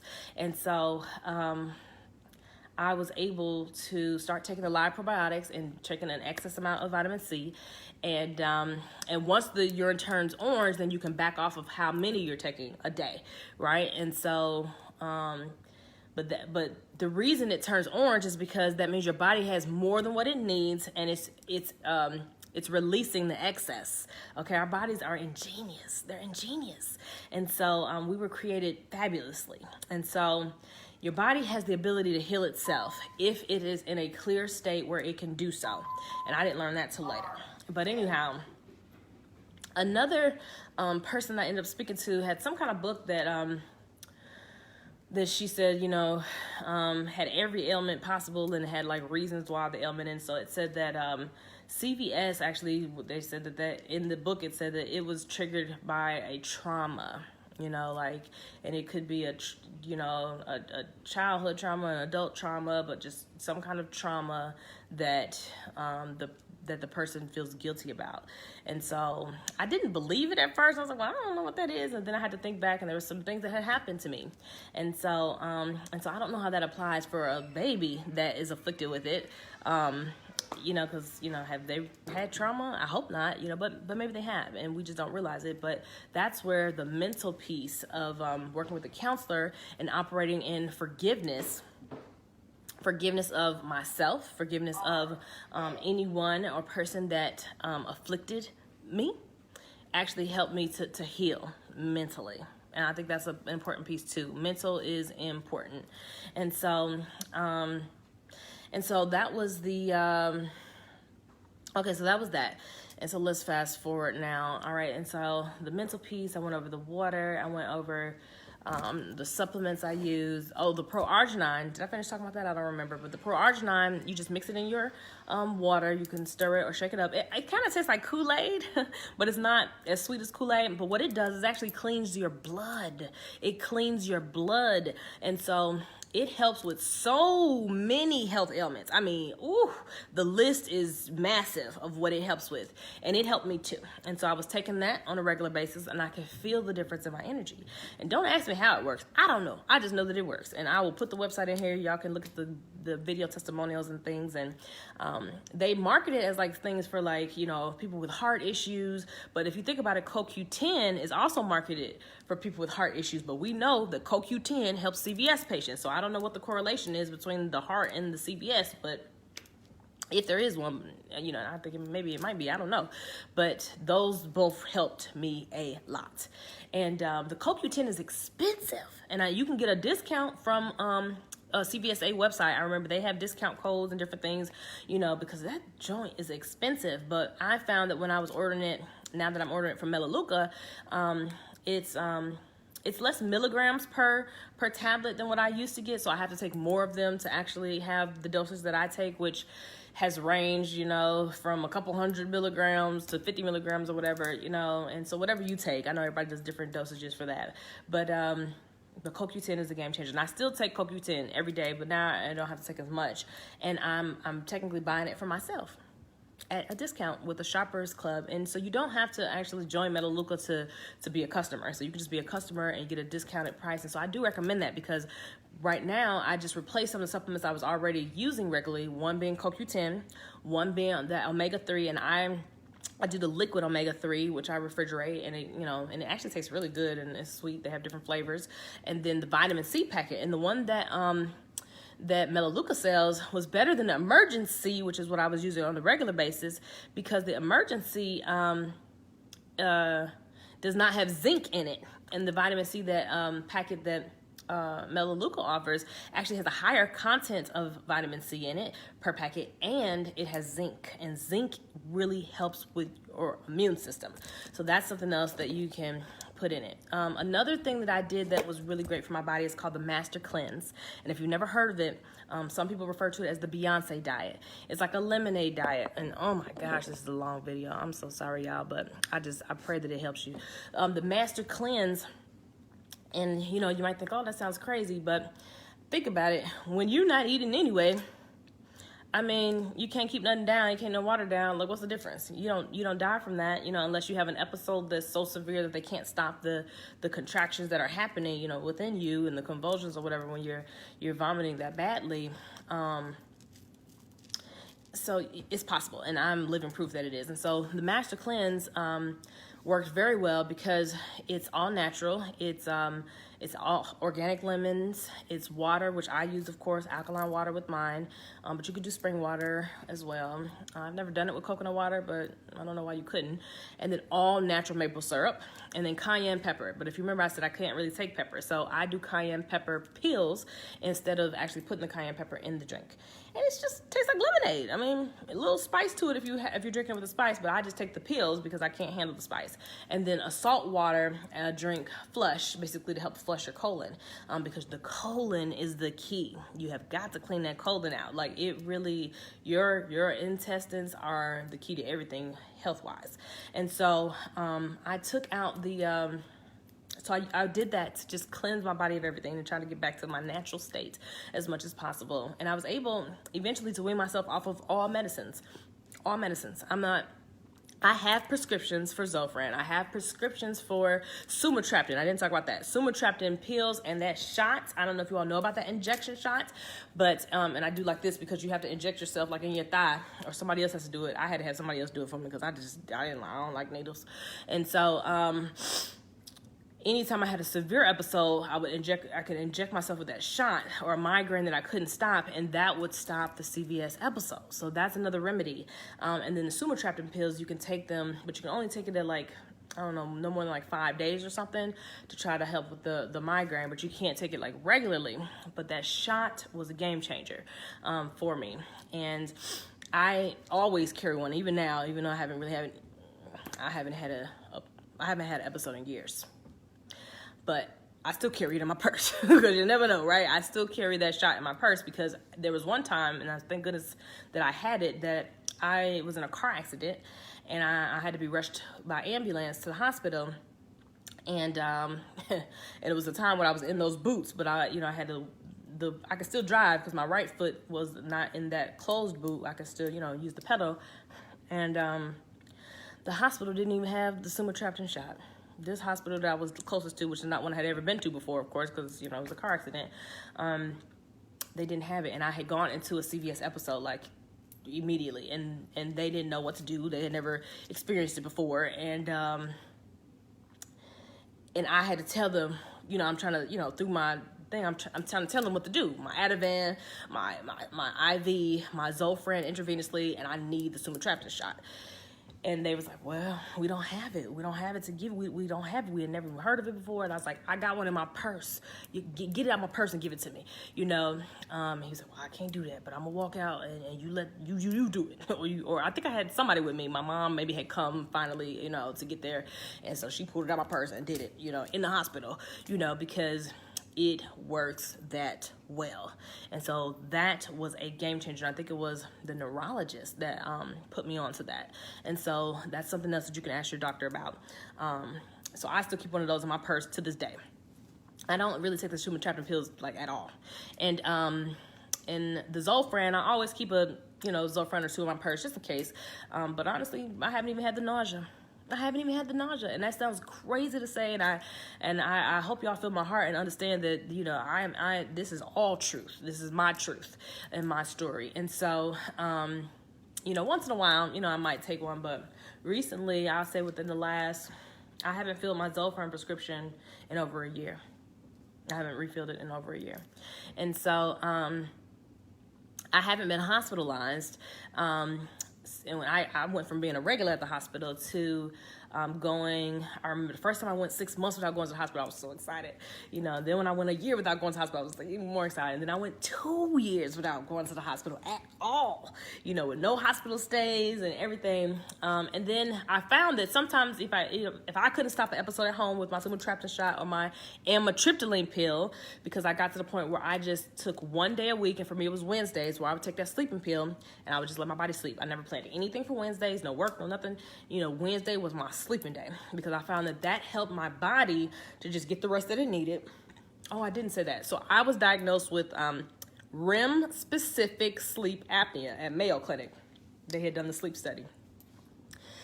And what that means is that the CVS was worse for me because CVS patients, we heal during sleep, during our sleep cycle, and specifically during our REM sleep cycle. And so my REM was being interrupted because I wasn't breathing on average 18 times a night. I was not breathing properly. And so mine was interrupted, which is why I kept having episodes so severely and so back to back. And that wasn't even normal, apparently, from, what I was reading in the different CVS things, because it's supposed to be cyclic, but I was like constantly in episode after episode, and we, trying to figure out why. And so my cycle was one, the headaches was one, and then the sleep issue was another. So quality of sleep is important for a CVS patient. It is super important.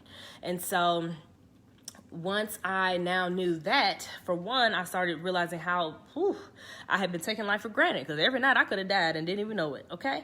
And so I was like, thank you for life, thank you for life, thank you for life.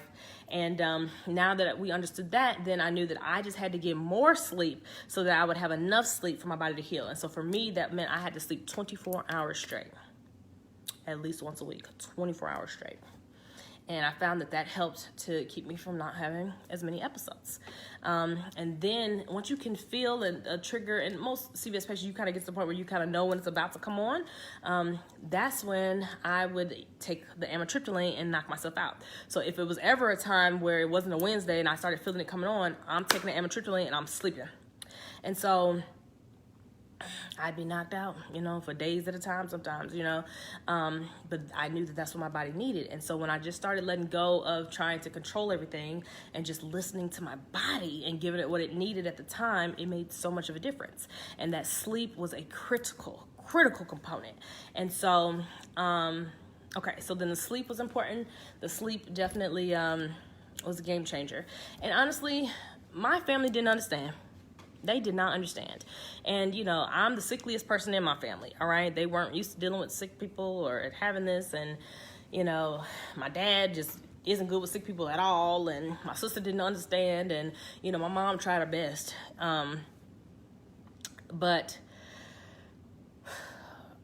especially since I was grown. So it's not like I was at home and they were able to see what was happening, what I was going through and things. So they just didn't quite get it. And even though I had sent them the links to the website, I had, tried to explain it to them and articulate it, they just didn't get it until they were with me during an episode. Then they saw what I was going through. There was a time where I was waiting on a house to be ready. And so I stayed with my sister for a little while in between. And then I was having episodes during that time. And she's like, wow. She said, I'm so sorry. I did not know what you went through. I didn't, I used to be upset when you wouldn't answer the phone or you wouldn't call back because you were sleeping. I was like, I told y'all Wednesdays are my sleeping day. And she's like, well, I called you on a Friday. I said, well, sometimes I get sick and it ain't a Wednesday. And so I have to take the sleeping pill. Like, I don't control it. It just happens. And so please, stop getting upset because it's not me ignoring you. It's not me I'm just sleep. I'm just sleep. And it knocks me out so much that the phone didn't even wake me up, okay? And so that amitriptyline is strong. And so, okay. And so anyway, she told me that I'm sorry. She said, I didn't know what you were going through. She said, because now I see this, since you're here with me and you're sleeping for days at a time. I literally just would open the door and check to see if you were alive, Inez. I had to just hold your wrist and check your pulse. I couldn't believe that you were still asleep. I couldn't believe that you had slept for literally 24 hours or 48 hours. You were asleep. So I was like, yeah, kid, that's what I've been trying to tell you. My body needs to sleep in order to heal. And so in the episode, and then when I'm in the bathroom like crazy, she's like, oh my God, I'm so sorry. And she doesn't deal well with vomit. So that was I was on my own there. But anyway, it was okay because I was used to being on my own. And so if you're a caregiver watching or a parent watching, please understand, we're going through it. We're going through. And so patience is required. It is required. And it's not that we're being lazy. It's not that we don't want to be better. And it's and we can get moody and snappy and irritable. It's just because we're in pain. We're in pain. And so please, charge it to our head and not our heart. But anyway, so now it's gotten to the point, so I went from, having to do it on a regular, sleeping every day with amitriptyline to then, a couple times a day. Then I went it down to that 1 day a week. And then I went it down to just 12 hours. And then I just did it as needed. And now I don't have to do it at all, ever. I still keep the prescription, right? Because once in a while, I'm like, all right, if I, feel something, I'll just have it. But I haven't refilled that prescription in over a year. In over a year. And honestly, the scripts that I have are still full. So I know that all these different things that I've done work. And so I had to share it. And so I hope y'all invite people to the group that, may not be a part, that that are afflicted with this, so that they can hear this message, so that we can share it. And honestly, so you all can share your stories, because you probably have found remedies that work. And so, feel free to post, feel free to share, feel free to comment. This is a safe space. And I hope you feel my heart in this message. And that's why I had to do a video, so you all could get to know who I am and just know my story and what has worked. And so, all right, so I'm trying to make sure, let me see, I wrote down some notes to make sure I didn't miss anything about talking to you all about. And all right, so last but not least, and I found this within the last 2 years. I found Reiki, Reiki, and I don't know if you've heard of Reiki before, but you can Google it. And also on my Inez K. Jones, or my main Inez Jones Facebook page, I have a video called Lessons from the Birds that you can watch, and I explain it there. But it was recommended to me years before, but I didn't have the money to pay for a session. I was like, oh, I don't got the money, And so I never did it. And then someone else mentioned it to me once. And then the third time it was brought to me, and a friend of mine, actually, 2 friends of mine were practitioners. And so I finally decided to just give it a try. And I believe that if somebody tells you something one time, okay. If they tell you the same thing, especially if it's a different person that tells you twice, it's something to think about, And if they tell you 3 times or more and not the same person telling you, different people or your different signs, then that means it is something that you are meant to try, to do, or to change within yourself. I believe that wholeheartedly. And so when the Reiki came into my space the 3rd time, I was like, all right, well, let's just give it a try. And I did, and it was a game changer. It helped with the issues I had started to have in my knees, which that was crazy. I mean, mind you, at this point now, I'm, I think 30 when I had the knee issues. Why I got knee issues? I was very athletic, basketball. I played basketball. I was captain, and our team won the division, okay? So we were good in high school and in grammar school too. I was captain of the volleyball team. I ran track. I also did cheerleading. I also I made the pom-pom team, but I had to choose because everything was at the same time. And then, of course, I was in choir because I'm a singer. I played the piano. I played the flute. Like, I was active. So, like, why am I having knee issues? Like, this is ridiculous. But honestly, all the weight gain, my body wasn't used to because I was used to being a stick. The weight gain that I had gained from all the side effects of the medicine was affecting me. And then I had the issue with my feet that I had to deal with. And so now my knees were messing with me. So they wanted me to have surgery on my knee. And they wanted to give me steroid shots in my knee. And they did the test where you have to sit in the machine. I forget what it's called, the big machine that makes all that loud noise. I can't think of the name of it. Whatever, they did that test, expensive test, and it showed that my cartilage had basically completely depleted. And they told me that, well, cartilage does not regrow. It's not possible, and you're gonna have to have surgery on this. You need to see a knee specialist. And I said, okay, because at this point, remember, I have heard all kinds of things from different doctors that was wrong. And, they told me one thing, I found out it was another thing, or they told me it wasn't a cure, now I feel like I found a cure, or that, this one worked, and then I found a natural remedy that could work to help it. So, I take all their advice with a grain of salt. And it's like, all right, but I still go through the metrics and, go through the tests, and I pay for my own insurance as an independent business owner now. And so, I paid for the tests and stuff, and I took their advice. I got the scans, and I was like, all right, well, let me see if I could figure out something else. And I started looking up, different remedies, and then I had told the person who had Reiki that, what they said and everything. She's like, okay, well, and then I still was having issues with my feet. So I think the feet was a combination of the naturopath and the Reiki that fixed that, and my knee was all Reiki. And so, to the point where I was in a knee brace, I was limping, like it was bad. And so, I actually wanted to, so we worked intensely. I did 3 Reiki sessions a week over the course of a few months. And not only did I get out of the walking boots, but my knee started to feel better, to the point where I was able to not wear the knee brace anymore. And I went from, I could not wear heels at all. And I was a heel girl, okay? I couldn't wear heels at all because, I did pageants and stuff, all right? So, I know how to walk in heels. And so, and I love shoes, okay? I had a closet full of shoes I couldn't wear. And my, anyway. So, I had to go and buy wedges. So I went from, having to do flats and supported soles to wedges to heels to try to get back to heels. And so we had set a goal that I wanted to be able to walk in heels across the stage for something I had earned from Mary Kay in that July. And we met it was that January actually, at our leadership. And so we met that goal, and I was able to walk across that stage in heels, and oh, did I feel so good. And that was with the combination of things I was doing, and then with my knee, it being so much better, like, because that was another issue, because once I had fixed the feet, then the knee being a problem, also couldn't do heels, right? And so so now I don't have pain anymore.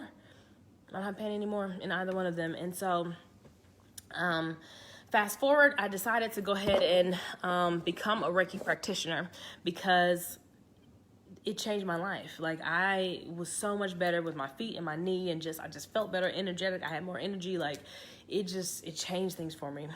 It unlocked gifts that I never knew I had, and it was powerful. And so I became a certified, and I am now actually a master Reiki practitioner.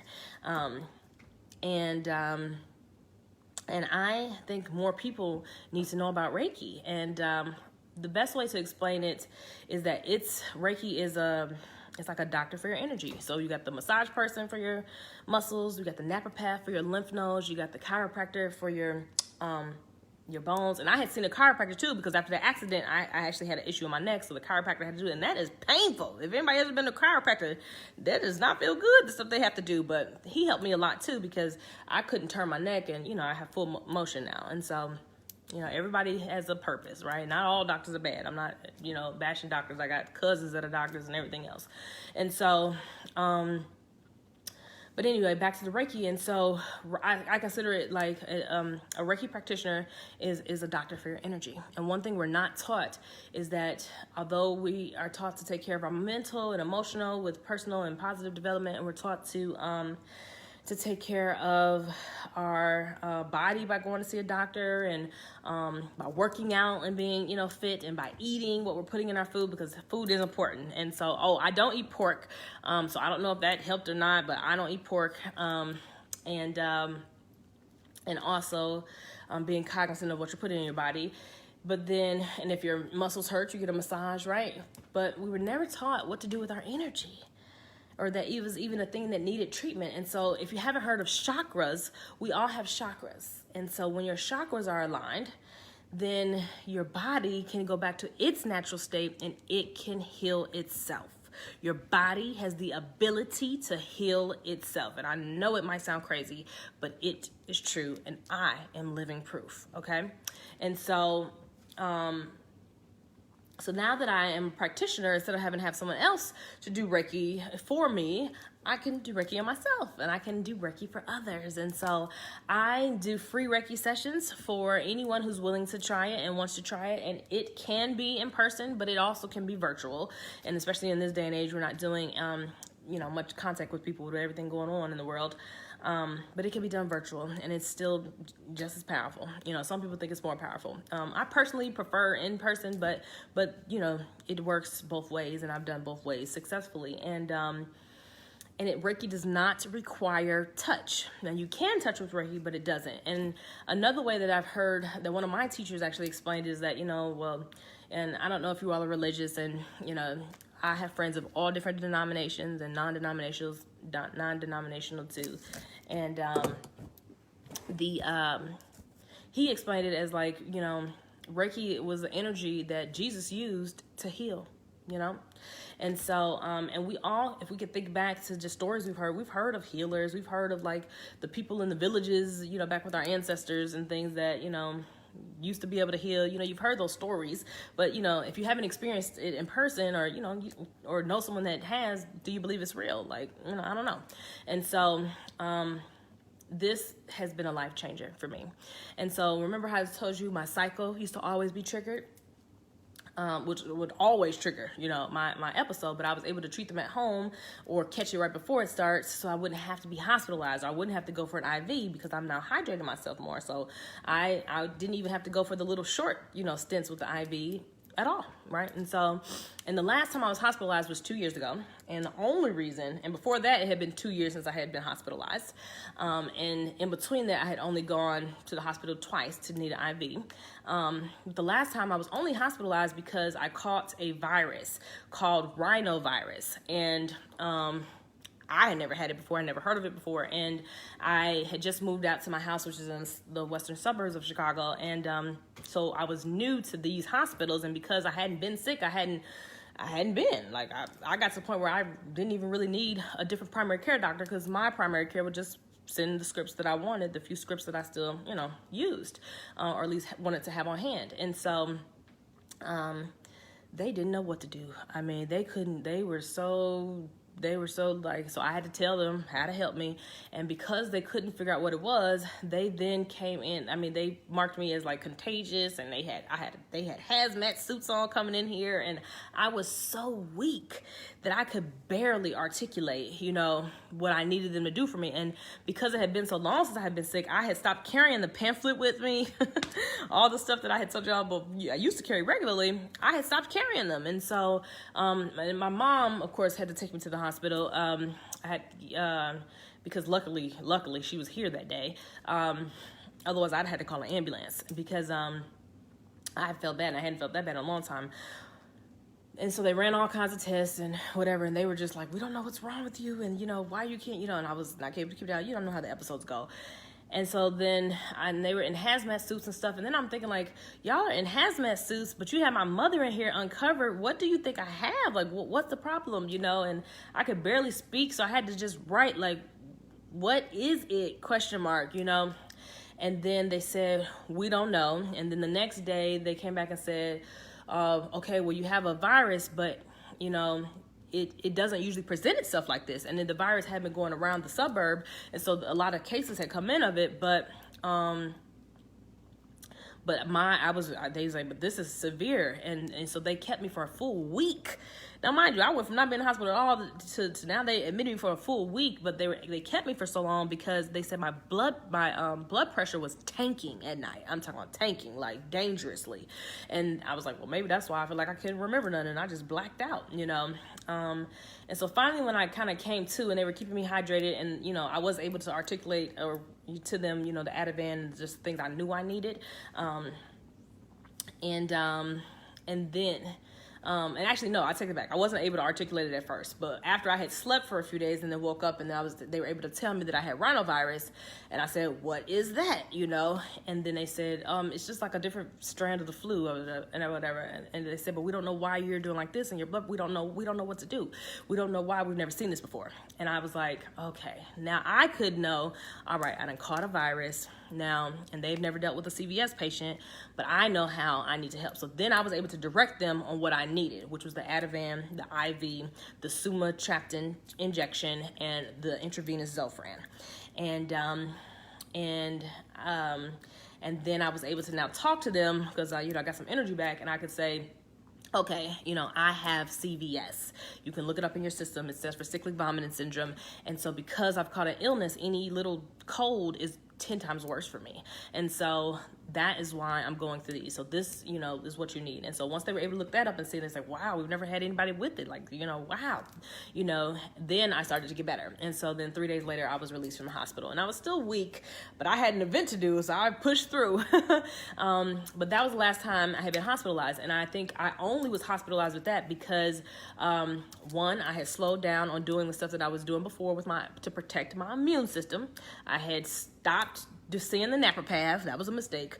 I wasn't taking as much vitamin C as I had before, and I had stopped taking the live probiotics on a regular basis. So I was like, whoops, won't make that mistake again.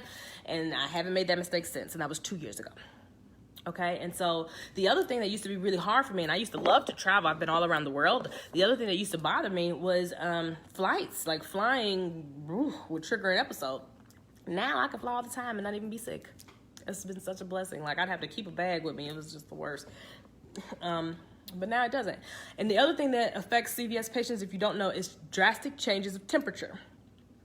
And so there was a season in my life where I was actually taking care of my grandmother, who had lived in Vegas at the time, where I was spending half the time in Vegas, half the time here. And because I didn't have a 9 to 5, I was the most flexible grandchild to be able to, help take care of her. And so, and she had me listed for everything, and so I went and did that. And I kept getting sick, and I couldn't figure out why. And then I realized I had looked it up, and it's because the CVS is triggered. That was another trigger I learned about later, is temperature. Drastic changes from hot to cold, or any kind of drastic change, can trigger a CVS patient. And so be cognizant of that for your person who's afflicted with the CVS. And so so that was a game changer for me. And then I made this decision that either I was going to have to move there or she was going to have to move here. And so I moved her here, and that's how I ended up in the suburbs, because I needed more space and she needed first floor everything because she is handicapped, and I wanted my, my privacy that I've been used to. And so, but I wouldn't even have been able to afford the lifestyle that I have now if I hadn't made the decision to start working for myself and having multiple streams of income. And so, honestly, most people don't even know that I have CVS because I made a decision to stop talking about it. And I think this is what I'll end with, but I made a decision to stop speaking that I was sick, to stop saying that I was suffering, to stop, playing not even playing, but just, the woe is me. Like I made a decision to just stop it. And I think that helped. In fact, I know that helped because we don't realize it, but we have power in our words. And even if you're not the person afflicted, you still have power in your words too.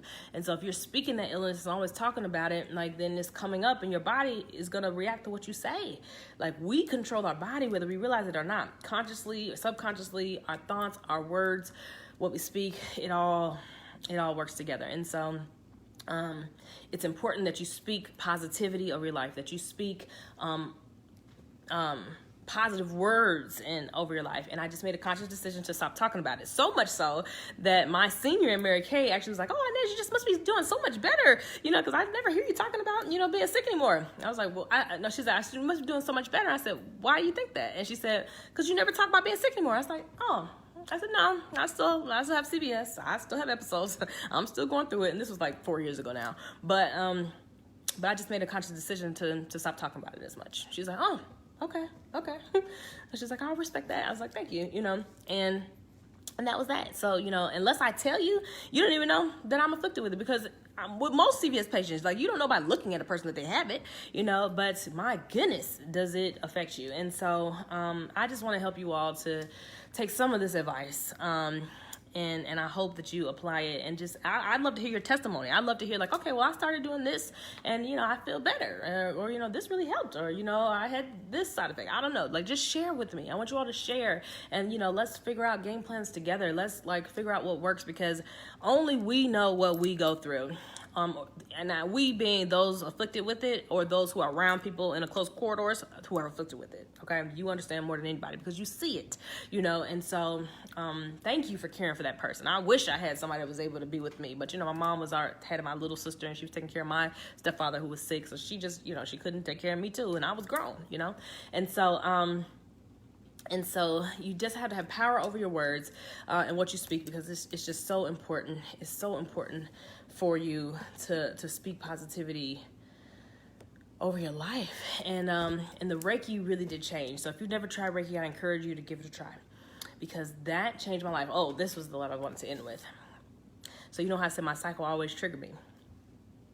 After I became a certified Reiki practitioner, I used to know that my cycle was about to come. The way I would know, you can track it in a lady timer tracker or whatever, but I used to know that it was coming on because I would feel my CVS begin to flare up. And so that's how I would know, okay, it's time to take amitriptyline, or it's, time to chill out or rest, or here we go. It's about to happen. Your cycle's about to come on. Get ready. I accidentally came on the cycle and didn't even know, right? And so that was crazy, because that hadn't happened to me in 9 years, right? That it didn't trigger, because even during the time I wasn't hospitalized, I still was dealing with episodes. They just weren't as severe, okay? And so, and they became, less and less, to now where I haven't had one, and I honestly don't even remember the last time. And so, but the fact that I wasn't sick like that, the fact that my headaches, have lessened tremendously, the fact that my energy feels better, I already knew the Reiki worked to help my feet and my knee, but, I didn't think it could cure everything. But my goodness, I cried. I had never been so happy to see my cycle, and y'all know my cycle history because I've been very vulnerable with y'all here. I'm sorry for the guys. It might be too much information, but the women need to hear it because it really does affect us differently, I think, women and men who have CVS. And so, to go from being triggered month by month by month by month, or every time it happened, you know, just having to count a whole week of my month out, you know, and try to plan my businesses around that, you know, week that I thought my cycle would come, to literally, I didn't even feel like an episode was coming on. And now, since the certification has happened, you know, every time that my cycle would come, I have not had an episode. Like, that was big for me. That was huge for me, and I cried the first time it happened because, and they were tears of joy, you know, they were tears of joy, and I usually hated seeing my cycle, but I had never been so happy to see my cycle in my life because I saw it and I wasn't having a CVS episode. And I attribute all of that to the Reiki, because it's the only thing that I did additional outside of, you know, the stuff I was already doing, all the different natural remedies that made a difference. And so, I honestly, I feel completely cured. I really do. I feel completely healed. I don't know how you would even, you know, legally or technically diagnose that. Maybe I have to go back to the doctor and let them check me out or whatever, but I don't even care. I feel great, and all I know is I have to help as many people that are afflicted with CVS to know what I did, to know what I've been through, what I've gone through, and what worked and what didn't work, and just give you the information. And you take what you will with it. You know, do what you will with it.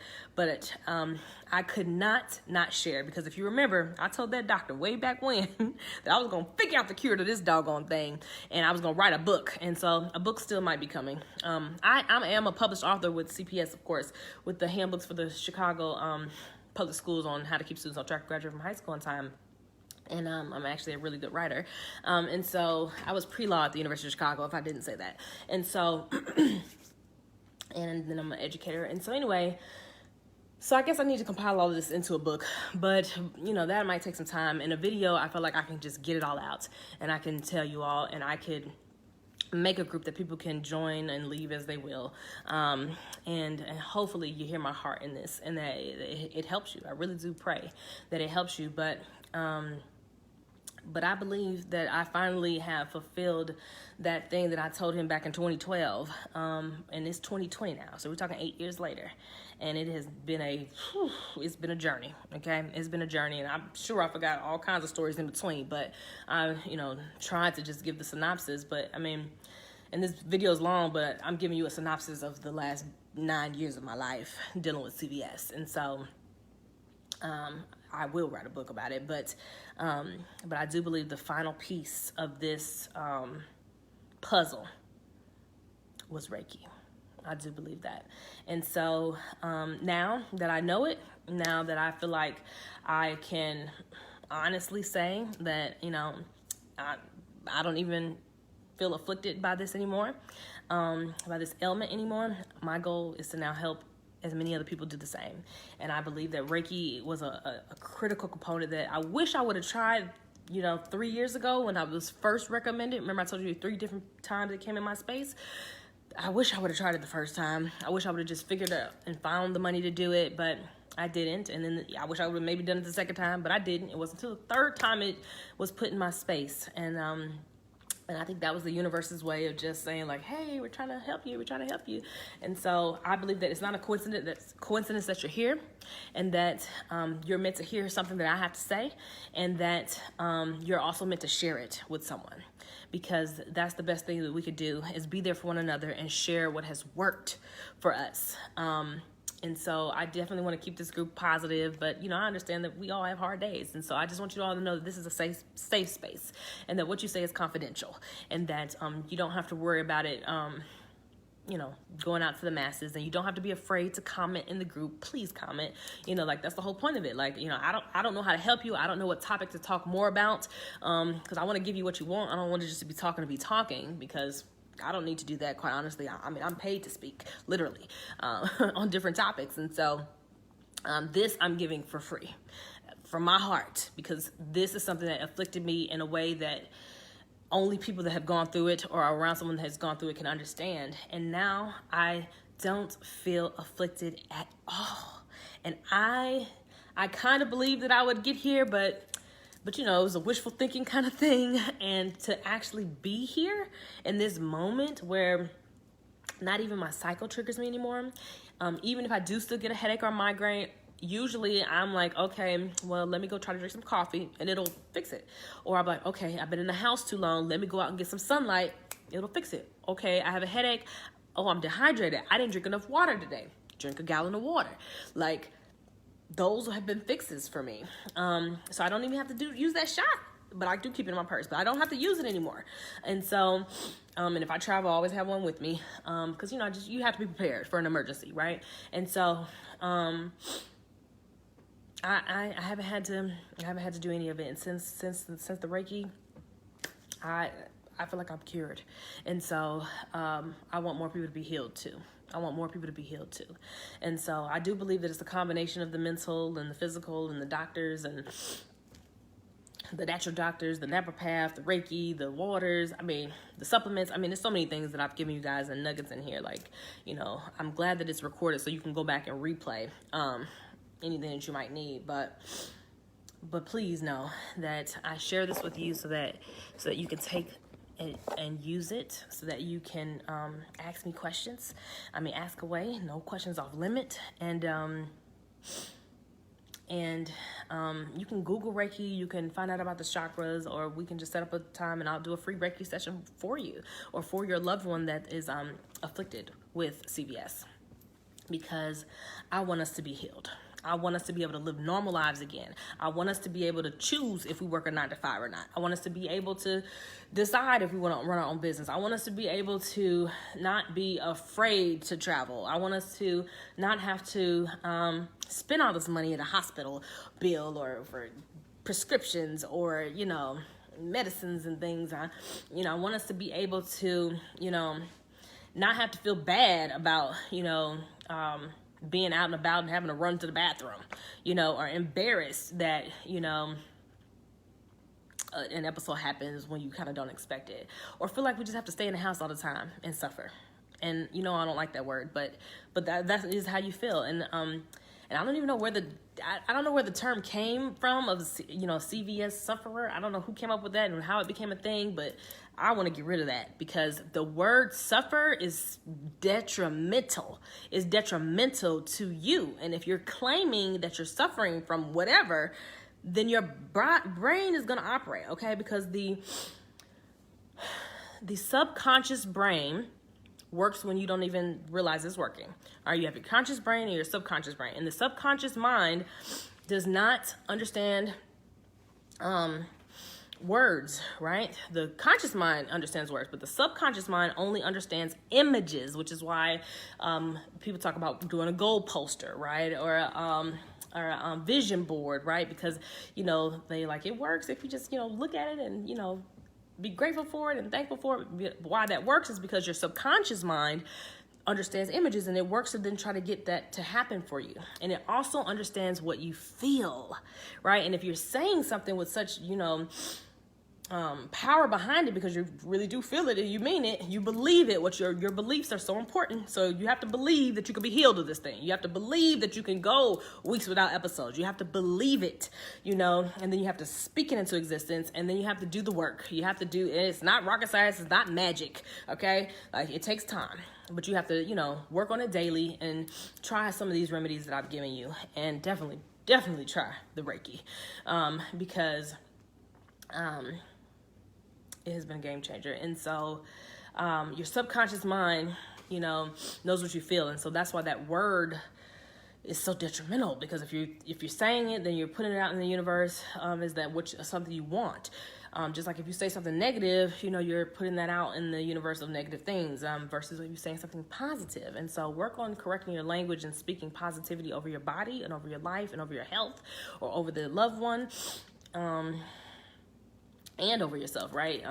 Because caring for someone who is ill is a job in itself, because I take care of my grandmother who lives with me, and requires 24/7 care. And so thankfully, you know, I'm able to hire someone to do 24/7 care for her. But at first it was on me, and, you know, a sick person taking care of a sick person. Can you imagine?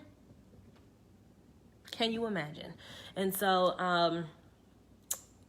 I've been through some things, but but I feel like I've gotten better. Not only have I gotten better, but I've been able to get my grandmother off of all these different medicines. You know, she doesn't even, they said she had diabetes at first. She doesn't even have diabetes anymore. The doctor was so impressed that he was like, oh, y'all need to write a book. I was like, I know.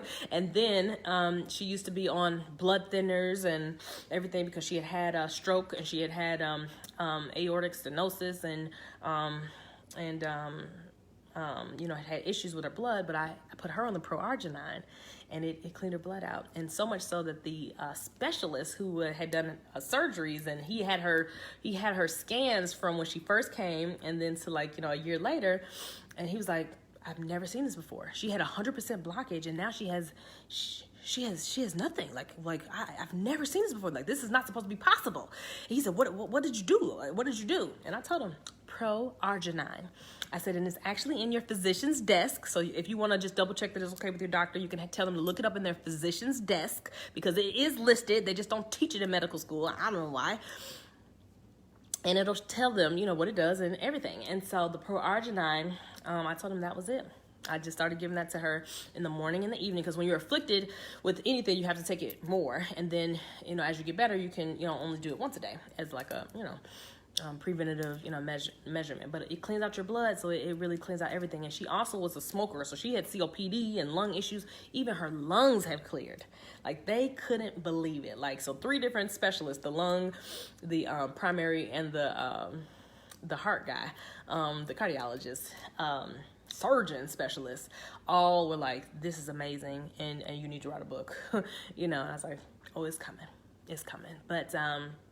But, you know, so to know that not only did it work for me with my CVS, but it also, some of the things that I learned on this path were able to help my grandmother. So, you know, the only thing that's really afflicting her now is the dementia, which is why she has to have 24/7 caregiving. And don't worry, I'm working on some remedies for that too, okay? But yeah, so I just had to share, and I hope this makes you all feel a little more comfortable with me, to know who I am, and to know that, you know, I mean you well. And I don't get nothing out of this, right? Now, if you are interested in becoming a customer for Melaleuca, of course, I will happily and gladly, you know, give you the link to do that. If you want to work it as a business, you have the option to do that as well. If you're interested in Mary Kay, we can always talk more about that. And if you're interested in the FES, which I didn't talk about that, but it basically is a financial literacy company that specializes in credit repair. But you don't have to learn that skill. The company actually does all that for you. And so you're just like telling people about the service that, you know, many people need help with. And so, and with that service, you get not only that service for the credit repair, but you also get things about lawyers that will help you to write your will and trust, and, you know, all kinds of stuff. So anyway, I have videos on my lives about that you guys can watch if you're interested. And if you're interested in that business or as a service, you know, customer, you know, you just let me know, right? You know, you always can just send me a private inbox message, you know, if you want to keep stuff private, or you can comment if you're not afraid, and you just, you know, and then we'll start the conversation. But let me just be clear. I'm not pressed. I'm not pressed for customers for any of my businesses. All right. And if you do have students that need help with scholarship money, you know, feel free to contact me with that too. Inez K. Jones Consulting is that .com, or, you know, the Facebook page. And my YouTube channel is at Inez K. Jones, and that's newer. So subscribe, please, if you want, but I'll be doing different videos on things. I do a lot of lives on different topics. And one of my upcoming topics is going to be regarding CVS and other illnesses that people are afflicted with that are considered like rare. And so I'm just trying to get the message out to as many people as I possibly can, because the things that I've learned can help so many in all different kinds of ailments. But I specifically made this group, and I'm taking extra time out of my day that I'm not being paid for, right? And I do believe that time is money. If you haven't heard, I believe in multiple streams of income, okay? Because you always want something as a backup to the backup and some extra. And so, because I had plan A, B, and C with my full-time job, my part-time job, my, master's degree, which was going to be a teaching job. Mary Kay was plan D. Like, so I would not have expected it to ever, you know, be my plan A, or even, you know, then be able to fund other things. And so, and if you want to do the wine tasting, I can link you with the two companies that I worked with that are Chicago based, but you can also look up something that's closer to you, because I know you guys are from all over. And then also, I mean, Uber, Lyft, I can send you a referral code, but you can Google those, right? So, so just, that if something interests you, just please don't hesitate. And if you had a question about like a field or something else, I might know someone that I can connect you with. I'm a real firm believer in connecting people. And so, and if you want to know more about me, you can just read my bios, or honestly, not even being cocky, just Google me, Inez K. Jones. Like, I've done a lot, and I've overcome a lot. And one of the things I want to do is I want to help CVS patients to be better, to hopefully be cured, but at least to get back to a livable condition of life where you can feel like you can still function, you can still have friends. Because honestly, I'm an extrovert and I became an introvert because of this thing, right? And it just so wasn't me, because I just pulled away. When you're sick, you just pull away from everyone. You're not able to go to the birthdays or the functions or the hangouts. Like, you're sick, or you want to go, and then you end up having to cancel because you get sick. And so my friends are like, Inez, or you sleep, and I sleep through it. And so my friends are like, oh, we don't believe you coming until you're there, because, either you sick or something happens, or you sleep, or, And so I didn't like that reputation. I didn't like that at all, And I was like, so then I would stop committing to things, because of fear of getting sick. And so you have to, I don't want you to live in fear. I don't want you to live in fear. And I don't believe the world was made for us to live in fear. And so I find that having figured out these things have helped me tremendously, has just changed my life. And now I'm back to what I feel like the pre-CVS me. I feel like I'm back to my old self again. And honestly, all this weight I had gained from the different medicines and things, I'm still in the process of losing it so I can get back to my pageant weight. And honestly, before, that was never an issue for me because, I wasn't keeping nothing down. So, heck, gaining weight wasn't a problem. And so now I can lose it, and I can lose it healthily. And I can actually work out and not be sick because I'm perspiring so much and getting dehydrated so fast, right? And so I just want the best for you all. And if there's anything else that I can do, please let me know, and please tell me, and please hear my heart. And please know that, nothing is race or gender specific, okay? Outside of having a menstrual cycle, we all are afflicted and affected in some kind of way. If you are in this group, by finances, by emotional health, because it takes a toll on the caregiver. And I've been a caregiver for other people, and I've needed caregivers, so I understand both sides of it. And I'm not a parent, but I have raised quite a few kids and helped to raise them. And of course, being an educator, I've been involved with all kinds, and I mentor a lot. So I can only imagine, how helpless a parent could feel going through and just watching someone go through it, and you can't do anything. And so I have given you remedies. I have poured my heart out to you all for 2 hours and something on this thing. These are remedies that I pray that you use, that you invest the money or the time into, and you try it. You have to try it, because everything's a trial and error. Every person's body is different, but I just can't wait. I can't wait to see the success stories that will come out of this. And I'm a little analytical, right? And if you know what the University of Chicago is, I'm a bit of a nerd. And so I also want to track, and I believe in tracking. I want to track like your testimonies. And so if you share with me, hey, well, I started doing this, and, I felt better this many days, or it took this many, whatever. But again, everything's confidential, right? Unless you give me permission to share. I will never share your name or likeness or image, but I just want to see kind of, what worked for other people, because I know it worked for me, but I know it worked for my grandmother, but she doesn't have CVS. I want to know specifically for CVS patients, what of what I've shared will work for you, and how soon did it work, and how long did it take, and so that way I can have some success stories. That's what I want, success stories to share. And honestly, the tracking piece just came to me as I'm talking. I didn't even think about that ahead of time, but it'll be good for the book that I'm I am in the process of, or I haven't started writing it yet, but I will write it, about just remedies. And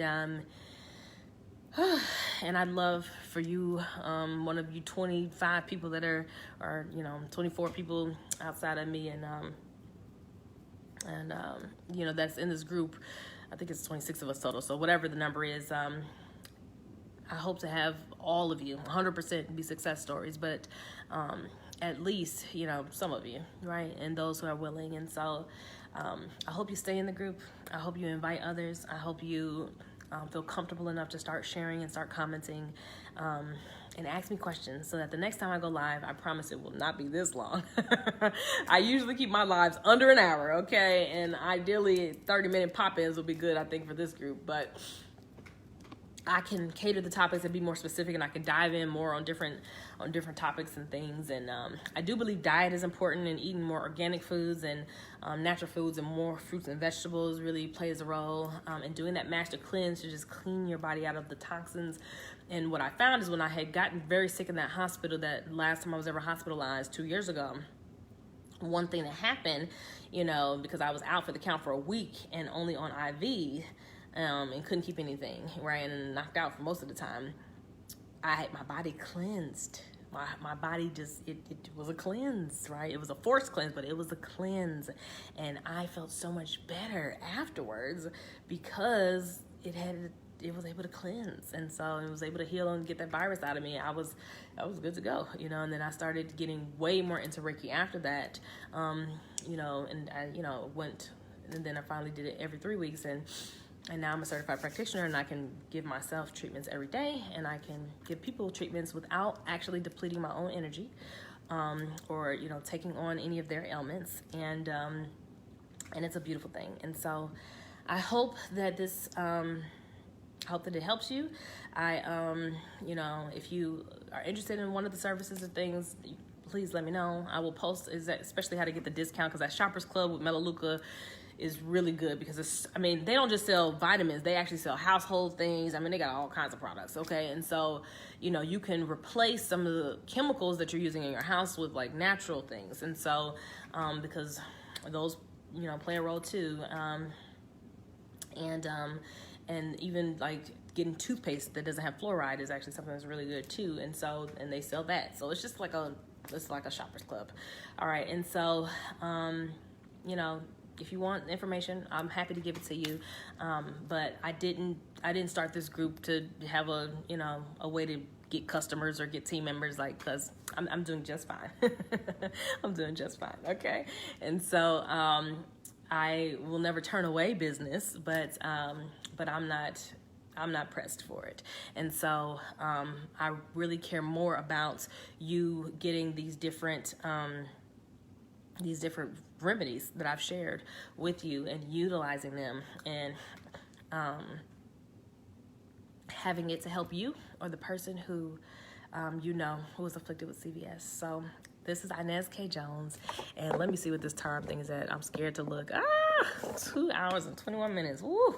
I ain't talked for this long straight in a long time, and my goodness, thank you for even listening. And it's okay if y'all need to listen in segments. We got a fast forward and a rewind button. And if you would listen later, put hashtag replay. And I don't see any of you all on live, so I'm wondering if I did something wrong and didn't make the video public. Ooh, I hope not, but it's in a private group, so it should have showed up. Well, anyway, I do hope that you watch. I do hope that you hear my heart.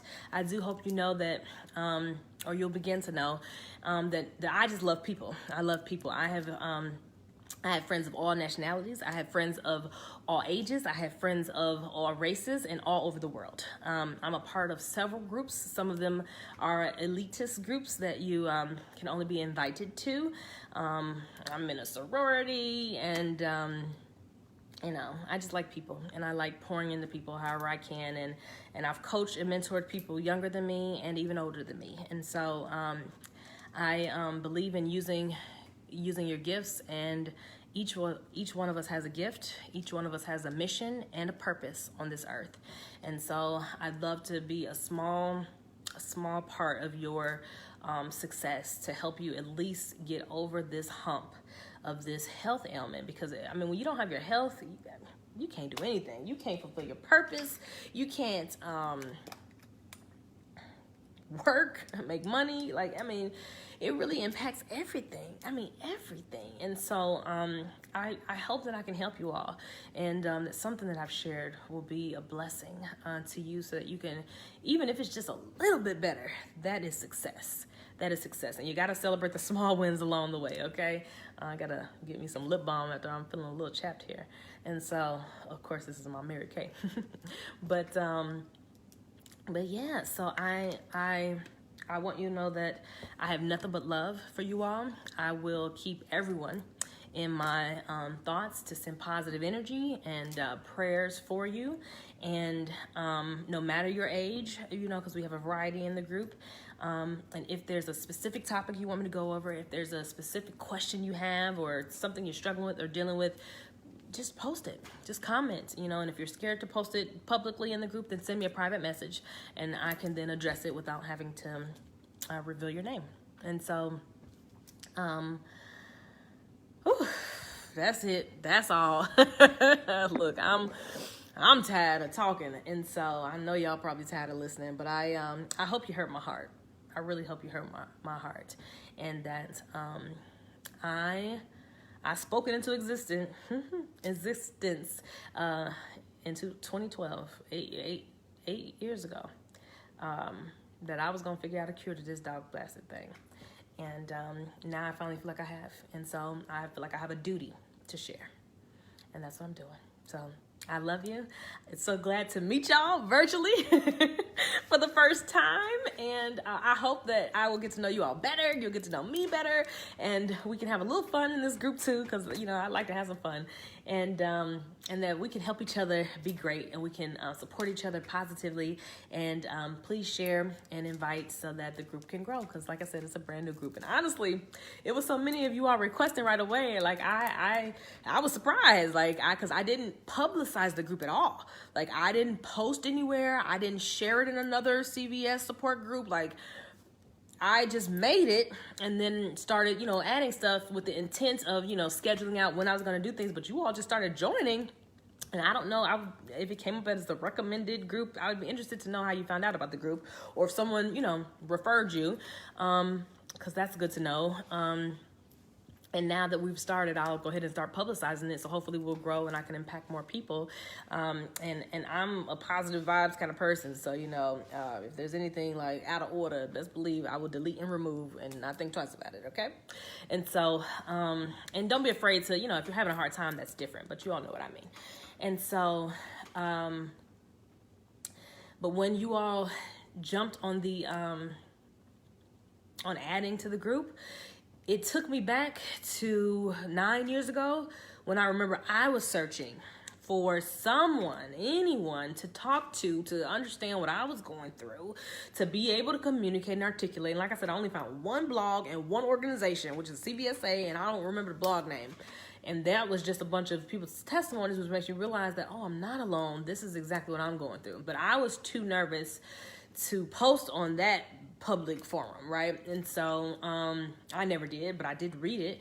And so that's why I made this group for us. And it's public now, and I guess I could make it private, but once you make it private, you can't go back to public, and then it's on me invitation only. And so I just wanted to give people a chance to join. And so you guys can let me know your feelings one way or the other on that. But I definitely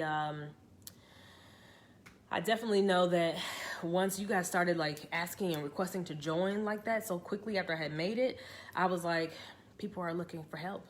People are searching, because that's the only way I figure you can find it is if you were searching for a CVS group, or maybe it came up as a recommended group for you in Facebook, or somebody invited you. And so I said, okay, Inez, well, you know, you made this group. I don't even remember, like maybe 2 weeks ago now. I don't know how long it's been, but and you posted a little bit in there, but now it's time to really share. And so I had told myself I was going to do that this week, and I had been posting and asking y'all to write questions that you had for me so I could cater this live. But then I realized, oh, they don't know who I am. They might be nervous to type. They don't know what to type. They don't know what to expect, and they don't see no comments, so nobody's commenting. So please don't be afraid. All right, just don't be afraid. All right, it's a free and open forum.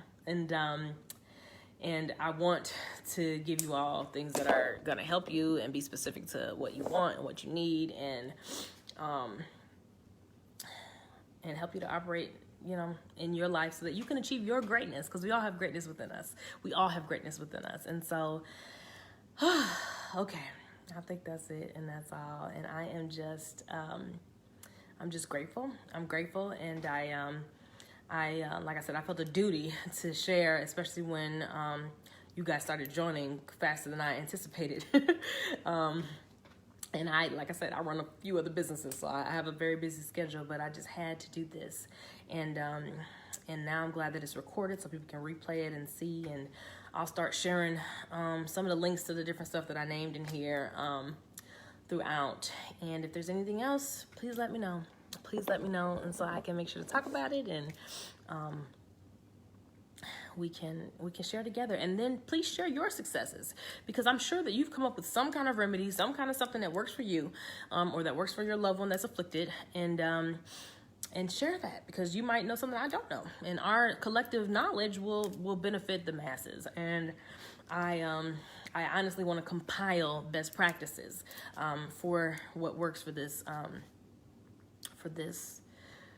ailment, and make that book and write that book about it, so that it's in black and white, and it'll be in an audible, and people can hear it and easily access it. So not only people who are afflicted with it, or people who are going through where the stages of trying to get it diagnosed can maybe find out sooner, because now I think when I mention it, doctors and hospitals know more about it. But back then, they didn't know nothing. Like, it was a foreign word, okay? And there was no code to even charge the doggone insurance, and now there's a code, right? And so, with times things get better, more research, more everything, and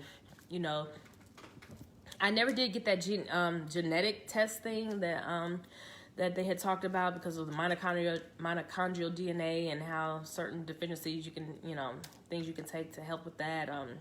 I never ended up doing that. I intended to do it, but didn't have the money to do it. And then I was like, forget it. And I found other stuff that was working. And so some of you that did that, maybe you can share, and what supplements did they advise you to take that helped.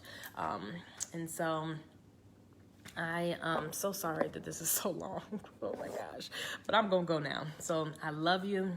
I want nothing but the best for you all. And I do pray that you utilize this group. Again, this is Inez, I-N-E-Z-K Jones, and it's at Inez K Jones on all social media platforms. If you want to follow me, like my pages, subscribe, I'd appreciate it. And it's free to do, right? And then you'll get notifications when I do go live, because I go live on a lot of different topics. And I don't know how often I'll go live in this group, but once you all start commenting and telling me things, then I can kind of gauge it, and there will never be another one that's this long. I promise you that, because my voice is tired, and I have to sing actually coming up. So that's it. That's all. I am gonna sign off, and I hope that this blesses you. You all have a fantastic evening. Good night.